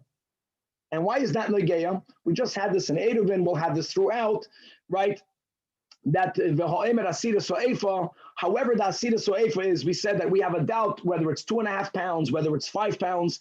There's a certain shiur of dough made out of flour that if you make a dough less than the minimum amount, you are exempt from separating challah. So let's say that we only make a bracha for challah if you made a dough with 5 pounds. Let's say I have 5 pounds. I have 5 pounds. The guy owns 4 pounds. My ownership is only in 1 pound. Here is where we say I'm patur from separating challah. I am making the dough with the 5 pounds. If you were to remove the amount that the guy owns, if you don't have now the minimum amount, that is when you are exempt. That's how it works by challah. So here we have the same question. Isas aranuna. In other words, the guy is not to have a neighbor or partner. The arnuna means that there's a certain amount in a place where the king taxes your dough. It's a funny play on words. In English, dough has geld. No dough, you have dough. If you have to give a percent of your dough to the king, and if you were to remove the amount that you have to give to the king, you would not have the minimum shiur. This is not a boy, this is a statement. Nevertheless, chayevas b'challah, you are going to be chayev challah. And even if it's a king that doesn't want your money, he wants your dough. Now the question is, why is dough different than b'chayr? Gemara gets gavaldik an answer. Theoretically, it's not different. It's the same. However, my tama take midoiraisa, since the king needs your dough, and the amount that you are mechuyev in taxes will diminish the dough, and you won't have the minimum share. You shouldn't be exempt. But there's a maras ayin issue. My tama, since behema islay kala, everyone knows that the animal is something more valuable, and whenever there is an obligation to pay the king taxes, people know about it. People know that you have to give taxes to the king. People understand why you did not give the bechar to a kohen, because there's a partnership with the government. But when it comes to dough, people don't know that in this dough you owe tax. Isa Leslie column. So because of maras ayin, you have to separate challah. And l'chu'ura, whenever you have to separate challah because of maras ayin, l'chu'ura, you don't make a bracha. Or not. Or if the chachamim told you that you have to separate challah by all dinei derabanan, you have to also make a bracha. All of the mitzvahs derabanan, right? Lighting Shabbos candles is a derabanan. Lighting the Chanukah is a derabanan. Saying halal is a derabanan. V'choli. Okay, gewaldik. Okay, Chavra, we're coming back now to Psachim. Tana Rabbanan. Nachri shenichnas lachatzere shal Yisrael. If a non-Jew enters your yard, ubitseikoi biyadai, and the guy's chametz dike dough is in his hand. Says the Gemara, says the Braisa, ein zokuk levaer. You need not dispose of that chametz. Why do you need not dispose of that chametz? This is what we learned in the last year, in the last daf. We learned it in a Braisa, that as long as you are not mekabel achrayis, even though it's physically in your property, so what? So what? It's not yours. That is excluded with the lacha of the balira. According to Rava, if you remember, there's also a lacha b'baliyah somehow on Parshas today, you exclude it. Okay. However, what happens if he deposits the chametz by you? Now we have to define, what does it mean he deposits it? That means he's asking you to watch over it. So here the Braisa says, Hifkidoi etzloi zokuk levaer. Zokuk levaer means, Rashi says, Hifkidoi etzloi means you accepted responsibility that if something happens to it, you're going to compensate the guy. Ooh, that's considered yours. And therefore, you have to dispose of it. Yiched loy bayis, guys, Gemara Rashi, yiched loy bayis means you tell the guy, you see that corner in the house? Place it in that corner. When you are miyached a corner in the house, we're going to begin with the understanding it's keilu, you rented out that corner to the guy. So he's placing the chametz in his property. Rashi adds, and obviously, therefore, you're not mekabel achrayis. It's not even by you. The fact that you designated a place for him, and again, the havamina is, and that makes that location itself is. So it's not even in your property. So you got no problem. So then ein zakul gevayir, because it says lo yimatzei. Now, how does the lo yimatzei refer to this? So frek the Gemara mai ka'amar. What's the hemshich? What do you see from the lo yimatzei? So Amar of Papa, that this lo yimatzei is actually not going on the case of yichud lo bayis, but this lo yimatzei is going on the nation. Now what? If kidu yatzloi zakuk levayer. You are makabel achrayis. Why do you have to get rid of it? At the end of the day, it's not yours. It's not yours. That's the lo yematzei. That's what we learned in the last daf. That by the lo yematzei in boy it doesn't say lecha, so it's more inclusive. It's more, even though it's not yours. So that is what we are including. That when you are makabel achrayis, especially as we had on top of daf hey Amud Aleph on the top, that even according to the opinions, in daf vav on the top, that davar hagoyim lemamin laf kemamin domi, but that is what the lo yematzei is coming to tell you. Not the lo yematzei, the fact that it doesn't say lecha in the bal yematzei. Okay, Ravashi Yamar no, it flows the way it should flow. The pasuk, the Talmud Lamed, was written behemshach to the Sefer, and the Sefer says that yichad lo bayis ein zakik lemayir, and v'achik amar yichad lo bayis and zakik lemayir shenemar lo yematzei bivotechem. Let's add the words in your homes, in your homes. The Havamina is yichud lo bayis means that you're renting out the location in which the goy is now placing the goy's chametz. It's not even yours. Since why is that? Because the nachri kikama'al, when the nachri will actually leave his chametz there, lebesa the nafshi kama'al, because you leased out, you rented out that place. No, it's really beyond that you were not makabel achrayis. That's the understanding. So the word bivatechem excludes if it's not your house. Avad, if it's not in my house, what's the havamina? No, if in my house I rented out a corner, I was miyachad leimakim. And this is the understanding. Based on this understanding, we are saying that when I tell a guy, leave it in that corner, that statement means it's his. He's renting it out, and therefore it's not my house. So that schiros gives that person such ownership that he is mamish the balabas, and that's the understanding, and that's why he can leave his chametz there, because it's not even in my house. Not so simple. Now we are never allowed to have an avodah zarah in our homes, and interestingly, avodah zarah and chametz have many corollaries. They're both asir b'mashu, they're both asir b'hana'ah, right? So what do we learn b'negei and avodah zarah? That when you live in a society where goyim are pagan idol worshippers, you may not have a goy. You can't even rent. You can't even rent your house out to a goy, because he might bring into your house and avodah zarah. But hold on, if renting out a house makes that house mamish his, then why is it that we learned in the Mishnah that after makim sha'amru that you are permitted to rent out your property to a goy? The Mishnah makes it clear. We're speaking about goyim who worship idols. You are never allowed to rent out your house if the goy is going to bring in an idol, because it only means you can rent out other properties in which the guy does not live. Now, the that's schiras mamish kanya. So why don't we say you can rent out your house and is that there are different levels of ownership, and even when you rent it out, it's not mamish, it's still yours, and you may not rent out your house to a guy who's going to bring in an idol. The reason why yichad loy bayis here in the Braiso does allow the guy to leave his chametz is not because he's mamish kind of that corner. No, it has to do back with the fact that you're not mekabel achrayis. It's still your. He has the rights to use it. But him having the rights to use the house itself is the way you are telling the guy, ich bin nicht mekabel achrayis, the first line. Shani hache, since the afkei rachmana b'loshin lo yimatzei, the Torah expresses itself by says, don't, chametz shall not be found, misha matzu biyodecha, right, especially if you add the words lo yimatzei, bevotechem, yotza zeh, she'enoi matzui biyodecha. Meaning it's not found by you. You're not mekabel achrayis.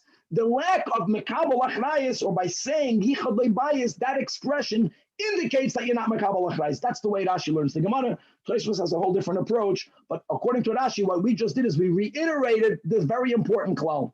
Can I have in my house chametz of a goy?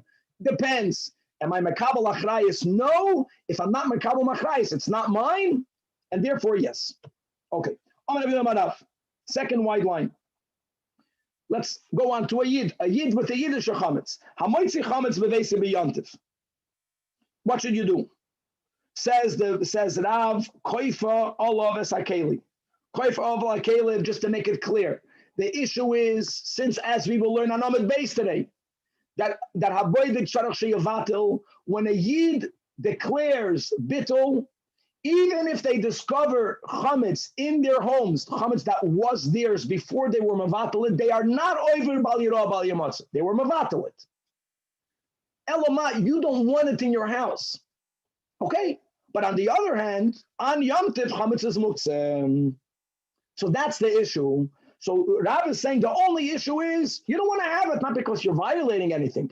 You don't want to have it because who wants to have chametz in their homes? But that doesn't trump muksa. So the only thing you can do during the Yom Tov part of Pesach is take a keli, that's not muksa, and cover it.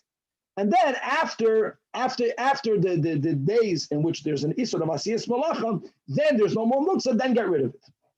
Amar Rava, says Rava on the statement, Imshal Hegdeshu, and as we learned also in the previous sugya, that a one is not over bal yirah bal yamatza on chametz that belongs to Hegdesh. This was quite common. Some of the korbanos was dough. So it's shaykh for a yid to have in their house chametz of Hegdesh. Then ain't it tzarech. You don't even have to hide it. You don't have to cover it. Why do you have to cover it? Because you don't want to have it. You might end up eating it by mistake. People are so cautious never to take anything of Hegdish. My tama, mivdel b'dilimine. People separate themselves. That's a mila. So therefore, there's not even the concern, and you don't even have to cover it with a keli. And similarly, we're speaking about a chametz of a nachri that you may not have. Why may you not have it? Because you are makabel achrayis. Just because, right? So what do? I'm sorry. When you were not makabel achrayis, you're not makabel achrayis, which is what we do also when we sell our chametz. It's not ours, and we're not makabel achrayis. Don't leave it out there. Don't see the chametz. You might come to eat it, even though it's not yours. Doesn't matter. You don't want to have chametz exposed, which is also why it's so important that when we sell the chametz, we put it away, we lock it away, we keep it out of sight. And here, whether the gifts is the way we have it, others are greatest that Rava adds. But the im shall hegdish, he also made that statement. This whole fear of you might eat it is never if it belongs to hegdish lahavdul. Ein tzarech ma'itama mivdol b'dila inish minei. Okay. Guys, whenever you hear these words, it means two things that are similar. Hamafarish is when someone sets out to sea. You go on a trip on a boat. Or same concept, when you go out on a trip on dry land where you normally travel in a caravan. So says Rav Yehuda Marav, it depends. If you went out on a trip prior to 30 days before Pesach, we'll see the magic of 30 days, then you're not obligated prior to your trip to dispose of your chametz. But if you go on the trip, then you are obligated before you go on a trip to dispose of your chametz. You're obligated to do beer. 1 second, if you're not going to be home, it's only that when you set out on a trip, your intent was to return, either to return prior to Pesach or to return during Pesach. But says Abaye, hold on. Rava says no. If this statement is connected to whether you intend to come back or not, and if you intend to come back, then even if you travel before 30 days, even if you travel from Rosh Hashanah, if you go on a trip and you're planning to come back prior to Pesach or during Pesach, you also have to eliminate your chametz. Now hold on, my friends. Why Rosh Hashanah? Why Rosh Hashanah? Indeed, you should know that the Bach, not here, the Bach in Shulchan Aruch takes these words out. The Beis Yosef, it says, no, leave the words in. Here, Rosh Hashanah doesn't mean what Rosh Hashanah means. Rosh Hashanah doesn't mean Echad B'Tishrei. Rosh Hashanah means from the beginning of the year, means right after Pesach. Because even if you travel right after Pesach the prior year, if you plan to come back before the next year of Pesach, you always have to eliminate the chametz. Elam Arava. So let's further clarify Rav Yehuda Maraf's statement of 30 days. What's the 30 day? Hada Amrat Kodim Shloshim Yoim Ein Zokuk Levaer. Obviously, lo yamaran ela she'ein datei lachsoir. If datei lachsoir, you have to eliminate the chametz before you go on a trip, no matter when you go on a trip. But hold on, ein datei lachsoir, then why would you have to eliminate your chametz if you're in the middle of 30 days? You don't plan to be there. Avol datei lachsoir, afilu me'rosh Hashanah, yes, zakuk leva'er. Guys, don't freak out. Today we do mechiras chametz. That's a whole different parsha. I'll get back to that in a moment. But without the instrument of mechiras chametz, this is important. If you go on a trip, even though you don't plan to be home for Yom Tov, since this man of the obligation, as we'll see in a moment, already kicked in, and it begins 30 days before Yom Tov, so I don't care that you don't plan to be here. You have to eliminate it. And the Amar Rava, something very similar. If you take a house and you turn your house, your living place, in which you had chametz, you make it into a storage house. You didn't clean out the chametz. You put a lot of stuff over the chametz. Now, to make something clear, the chametz is a little bit eliminated, but it's not a lechatchila dika elimination. Lechatchila, you don't eliminate chametz by putting it under a whole pile of stuff. So Rava says the same statement, that if you made your house into an oitzer, which means you were not obligated at all in anything connected to Pesach, then ein tzarich levadet. Ein tzarich levadet, it's a little bit different. You don't have to dispose of it because it's already disposed. It's already hidden. However, if you are making your house, which has an chametz, into a storage house, so then don't put stuff over the chametz. Get rid of the chametz. Then you do have to eliminate it. And furthermore, very similar. Even if you're making your house into an oitzer before 30 days, that it's okay. Only if you don't intend to clear out your house prior to Pesach or during Pesach. It's like going on a trip and coming back. If you plan before Pesach or during Pesach to clean out your house to make it back into a normal home, then even though you made it into an oitzer before 30 days, nami zakum plevadim. Same concept. In other words, lechatchila, eliminating chametz is not covering it over. So when can you rely on this concept of it's covered over? Only if you did this koydem shloshim yom. Now, what's the magic of shloshim yom? This is such an important topic. 3 lines before the bottom of the Amid.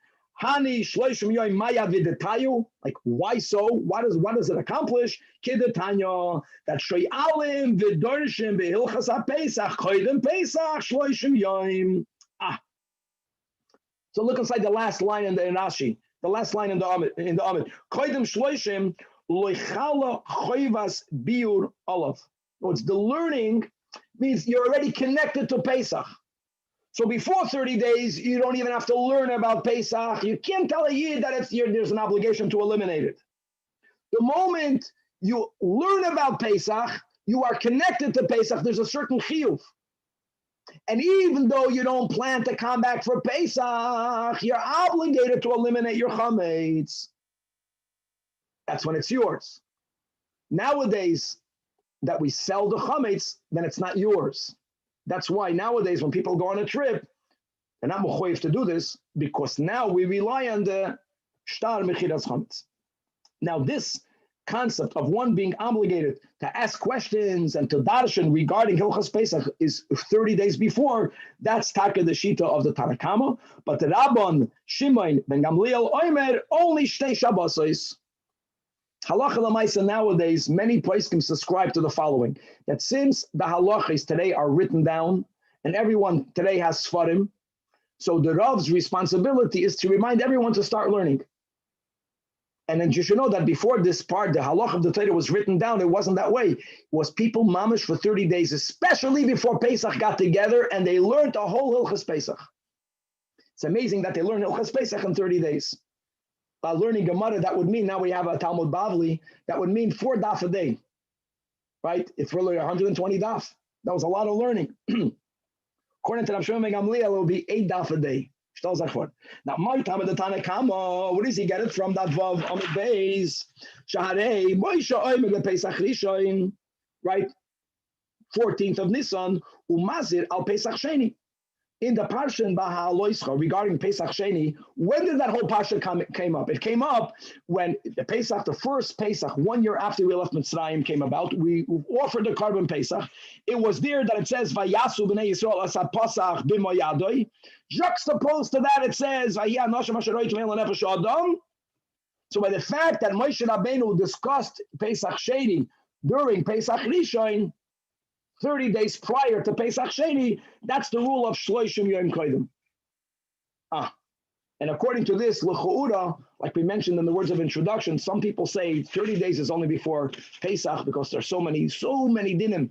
There are definitely less dinim b'negei Pesach Sheni as you have the Pesach Rishon. I'm not saying that it can be still more than other Yom Tovim, but many places can say that the 30 days is only before Pesach. But coming back over here, the fact that he was Mazal al Pesach Sheni is Araya 30 days. And the question is, Rashi addresses it, Tosfos addresses it. Who says Moshe Rabbeinu would have addressed it? It was since people were Tameim and they went and they asked Moshe Rabbeinu Lama Nigara, so he responded to them. But if there would not have been this Lama Nigara, who says he would have responded to them at all? So Tosfos says it's not true.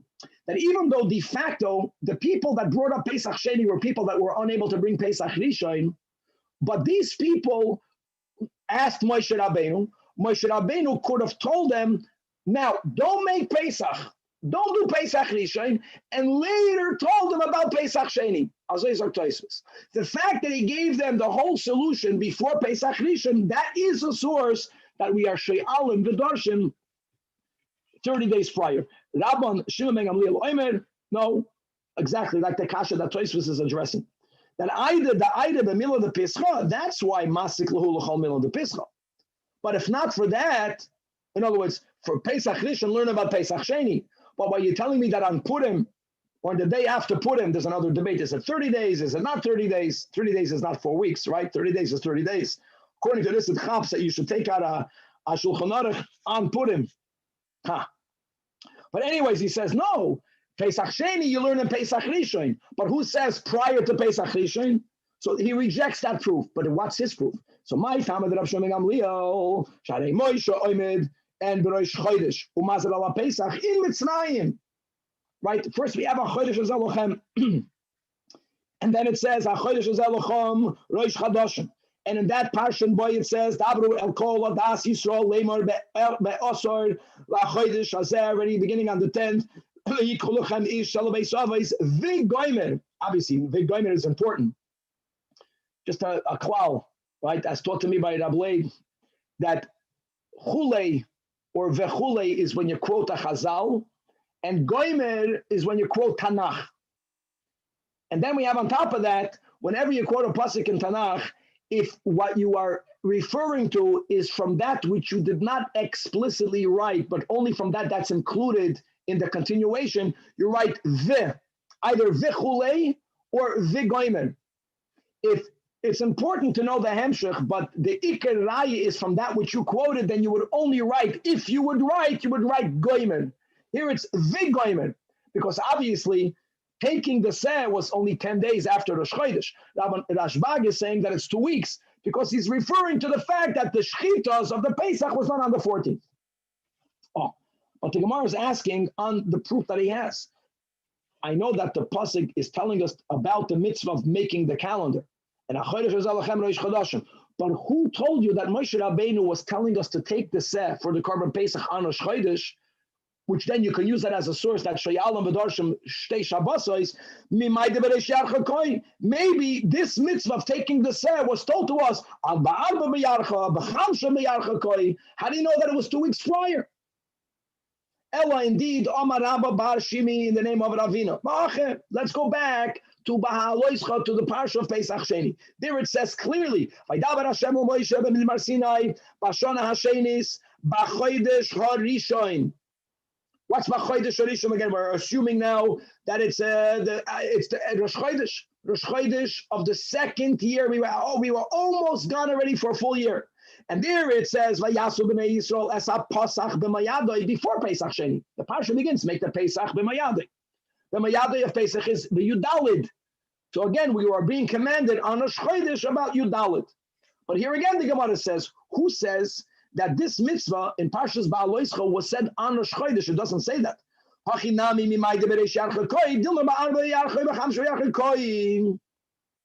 Here answers the Gemara, Omar Rav Nachman by Yitzchak, Asya Midbar Midbar, having said it says in the beginning of Bamidbar, Chumash Bamidbar, the Seder of Bamidbar, Bamidbar Sinai, and it says over here, it says here in Midbar Sinai, and it says in the beginning of Bamidbar, Vaydaber Hashem al Moshe Bamidbar Sinai Vayil Moed.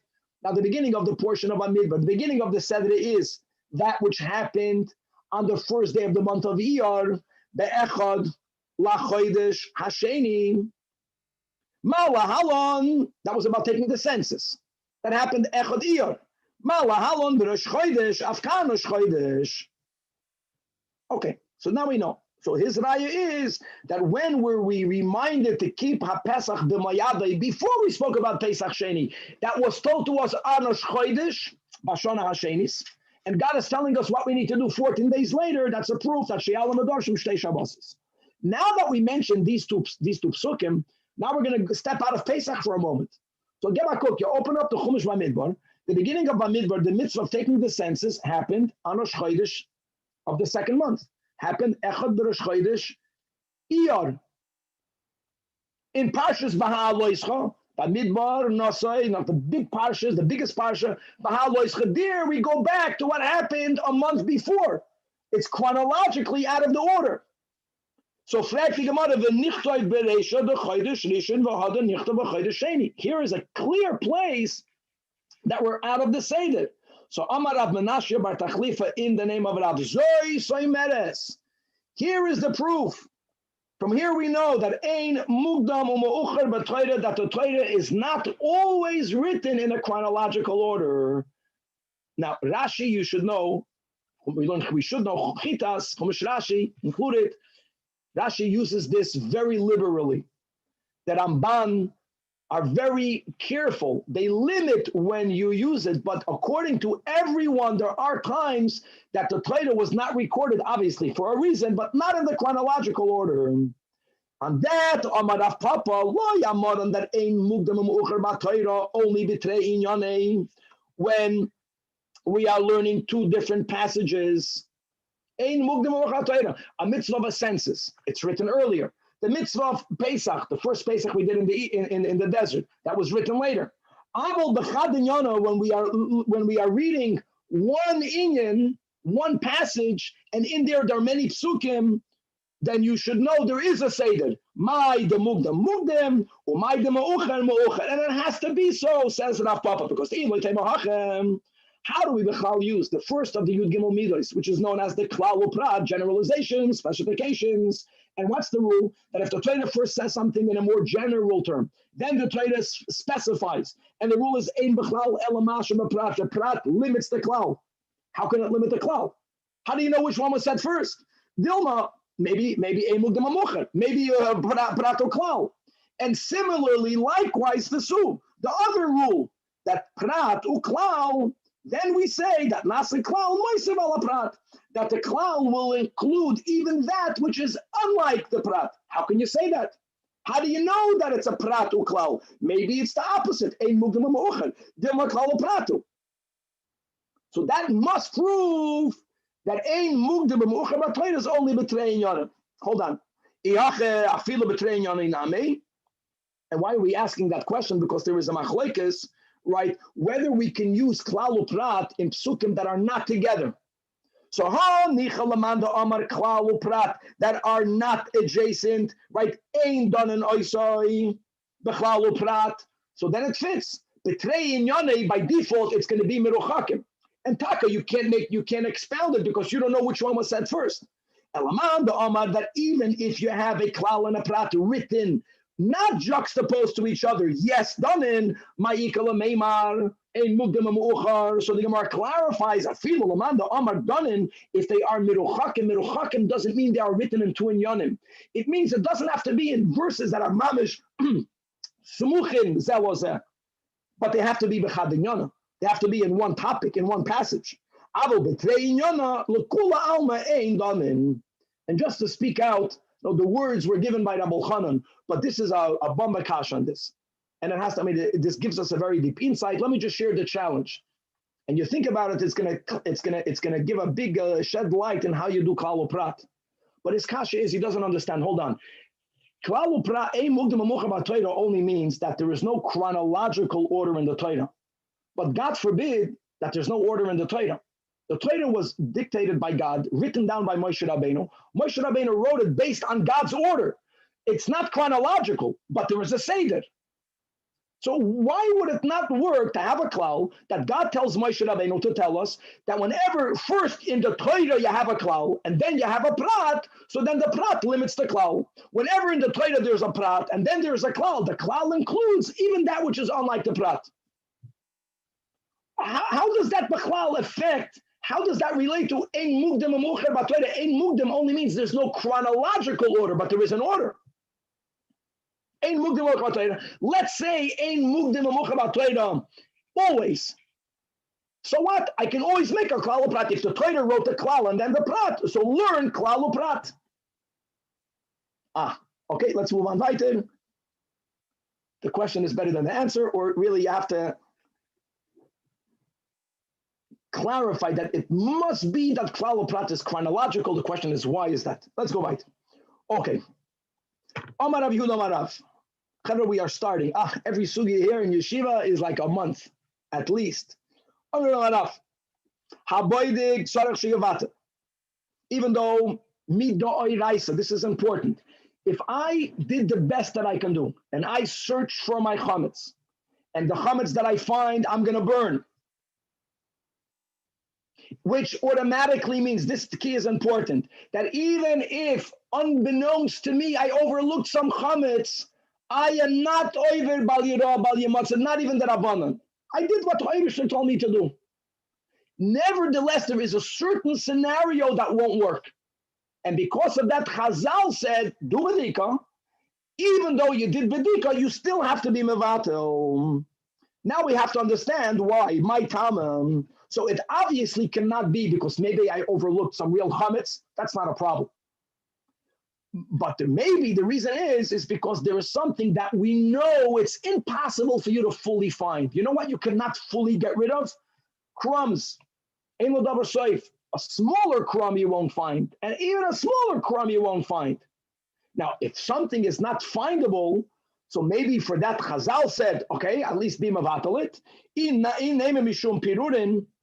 No, we know that for sure it's going to escape your attention. That's why maybe for the pirudim you have to make a bittul. Says the Gemara, ha loy chashivi. Pirudim, crumbs are not chashiv. Really, we're going to learn in halacha that pirudim is b'chlal not chametz. It's garnished. Can be that they were mesak and vittel because of crumbs. Because it's nothing, it's not substantial. You're going to challenge and tell me that theoretically crumbs are not chashiv. But are we not machshiv our crumbs by the fact that we guard our crumbs? How do we guard our crumbs? When you lock your door at home at night, why do you lock your door? Because you're guarding your whole house. You're guarding everything that's in the house. You are also guarding the crumbs in your house. So are we going to say that even though you did not intend to guard the crumbs, but since you are guarding your home, including the crumbs, maybe that gives it chashivus enough for that now to be considered chametz? And even though you're doing bedika, but maybe the Chazal will say, if we know for sure that something is being overlooked, maybe that will be the reason to make bitul. Since de facto you are guarding your house when you lock your doors. So agav beisei chashive, you're not doing it only for the crumbs, but you're doing it for everything, but including the crumbs, so you are machshivit. No, we don't say such a logic. How do we know we don't apply such a logic? Here we are learning dinim both regarding gezela and regarding the chiyuv maisris. When a person has produce on a field, if the balabas doesn't care about it anymore, if we know that, then anyone can take it. And if someone takes it, they're not stealing. And on top of that, whatever the balabas, so to say, is mafkid, there is no obligation to give trumas or maisnes from objects that are hefkid. Now, the case of the braisa is soifei ta'enim. Soifei means that at the end of the season, when you pick figs off the tree, there are certain fruits that never fully mature.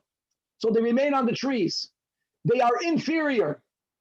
Now, normally, if you only would have had soifei te'enim, you wouldn't even spend effort and money and time to guard those inferior figs. But it's possible that you have on that field grapes. The grapes ripen after the figs.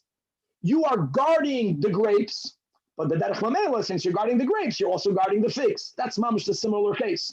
It's something that does not have chashivus per se, but you are guarding everything, including it as well. If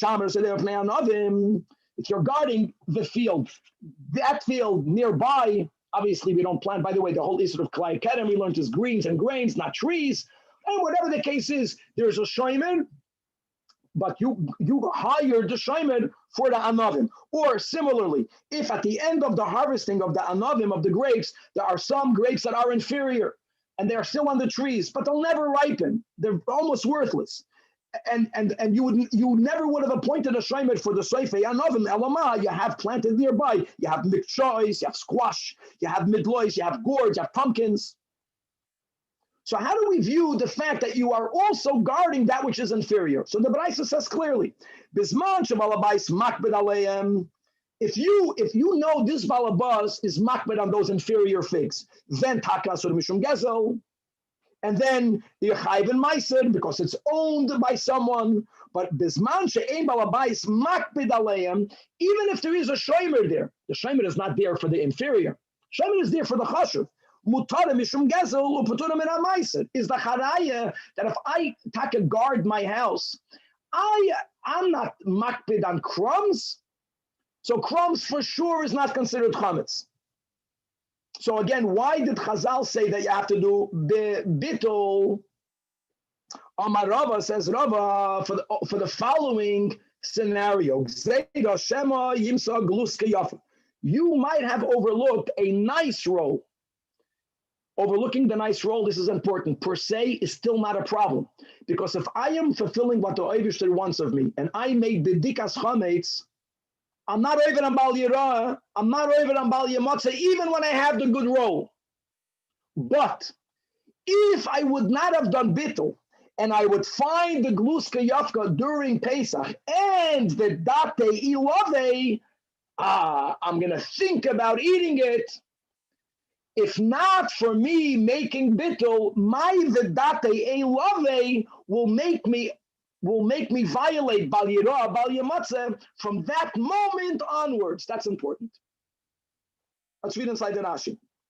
It's more or less in the same height of the Gemara. Vedate alei is Rashi's girsa. That since I say, wow, this is nice. So chashuva hi be'einav, v'chos oleha l'soifa, and mikanu lahava, Rashi's emphasizing. What's going to happen? We're not afraid you're going to eat it. We're afraid that you're going to hesitate to burn it. So for that moment, umasha afilu rega echad, and then even if you're going to be masha, once you did bittul, even if when you're going to see you say, wow, this is so good, but the bittul covers that. The Rashi says, avol mishe bitla eino oiver, because b'leikasav elam tashbisu. You have to understand Pshat and Rashi. What's the right? B'leikasav elam tashbisu. But good. So this is important. Bedikas chametz per se already takes me out of the violation of Bal Yirah, Bal Yamotz. But if I find something chashuv, and when I'll find it, the date ilave, then if I will linger and not burn it, or until I will burn it, then I'm going to be over on Bal Yirah, Bal Yamotz. But if I do bittul, then even if I linger, it's not mine.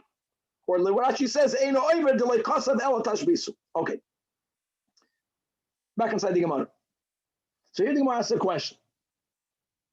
Even if a person is going to linger, but if Chazal would have made a takana, if you find chametz on Pesach, you gotta be mevatel it. You have to be mevatel it. If you would be educated to do that, that will resolve the problem. Whenever you find chametz, I don't care about the vedate ilave. I'm pre-programmed. I find chametz, I gotta declare that it's batel. So and that will cover our concern. If you declare bittul when you find the chametz, you won't violate anything. So why do we have to be mevatel the chametz beforehand, which is what we do? Why can't they just say that if you find it, declare bittul? So says the Gemara, answers the Gemara, because you might find the gluska yafa after the time of the prohibition. And so what? Here's the word. Since it's already usher, the lav b'reshusei kaime, it's no longer halachically yours. Whenever something that theoretically is mine is not allowed to be used by me, not only not to eat it, but not even to have hana'ah, automatically, as a rule, it's no longer mine. I'll give you a great example. If I make a neder, and I make a neder that my fruits is asar on me and hana'ah, you know what the din is? You can take my fruits. It's hefker. If I halachically cannot eat it, cannot even derive benefit, then it's not mine. It's not a my reshus. Since the Torah does not allow us not only not to eat chametz, but not to have enough from chametz, so automatically lav b'reshusei kaimim. And therefore, how can you be mevatel something that's not yours? But now you're going to have a counter question.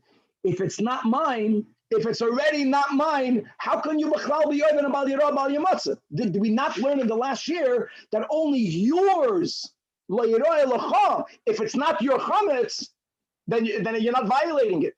So the Gemara acknowledges that really, if chametz would have been following the general cloud, you b'chlal never would have been violating bal yirah bal yamatzah.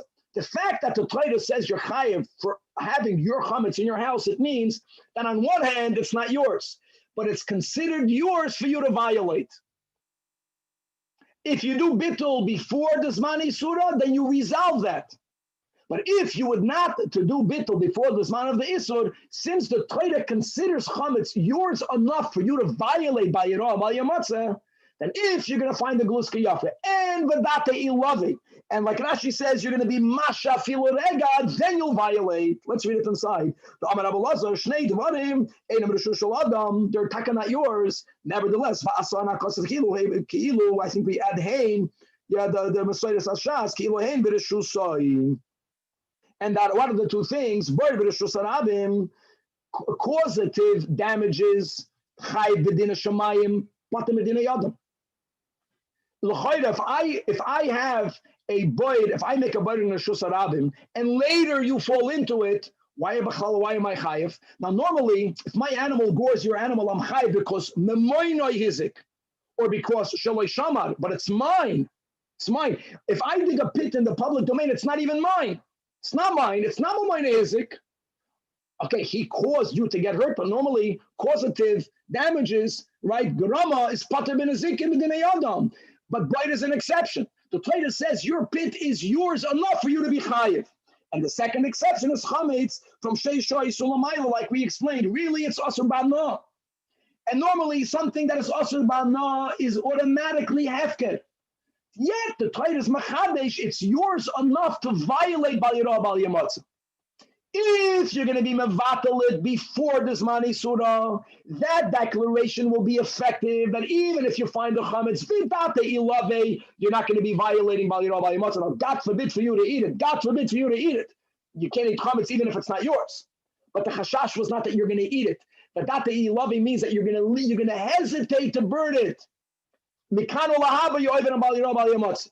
You can't do bittul at that moment because it's not yours enough to be mevatel. Beautiful. So now that we established that, let's at least begin the next step. The next step is, I get it, it's an abundance.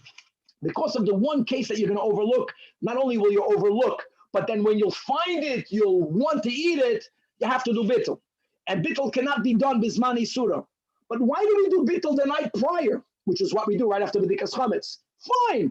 Sometime before the zmani surah, do bittul. Second to last line, the fourth hour of the day of. Answers the Gemara, even the lav's mani suruhu. Because what will remind you to do bittul? It's not that now the Zman of Isra begins, and it's not the time to burn the chametz.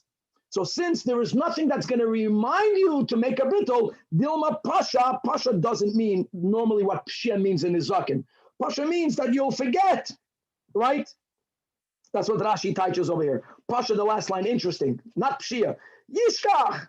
And v'yavrei lidei Pshia. Because al yidei ma yiskoir. Aval achsov. That Chazal says, do bittul when you do bedika. Then you're going to remember. Okay, inside the Gemara. Let's couple another few lines. Fine. So the 6th hour is when you're burning it. So be mevatel it when you're burning it. Answers the Gemara. Kivan the Isur that Abanan Ilavi, as we quoted already, we'll learn more details, that the Isur that Abanan already began when you burn it. When the Chazal say you can't have benefit, they also make it hefker. It's not yours anymore. Is kid damya, and like we explained, once something is asur bano, and therefore and how do we know that even by the rabbanon dike isur, it's no longer considered yours?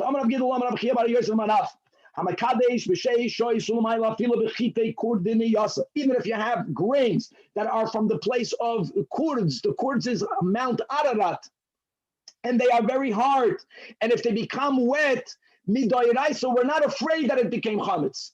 It's only chametz midrabanan. Maybe it got wet.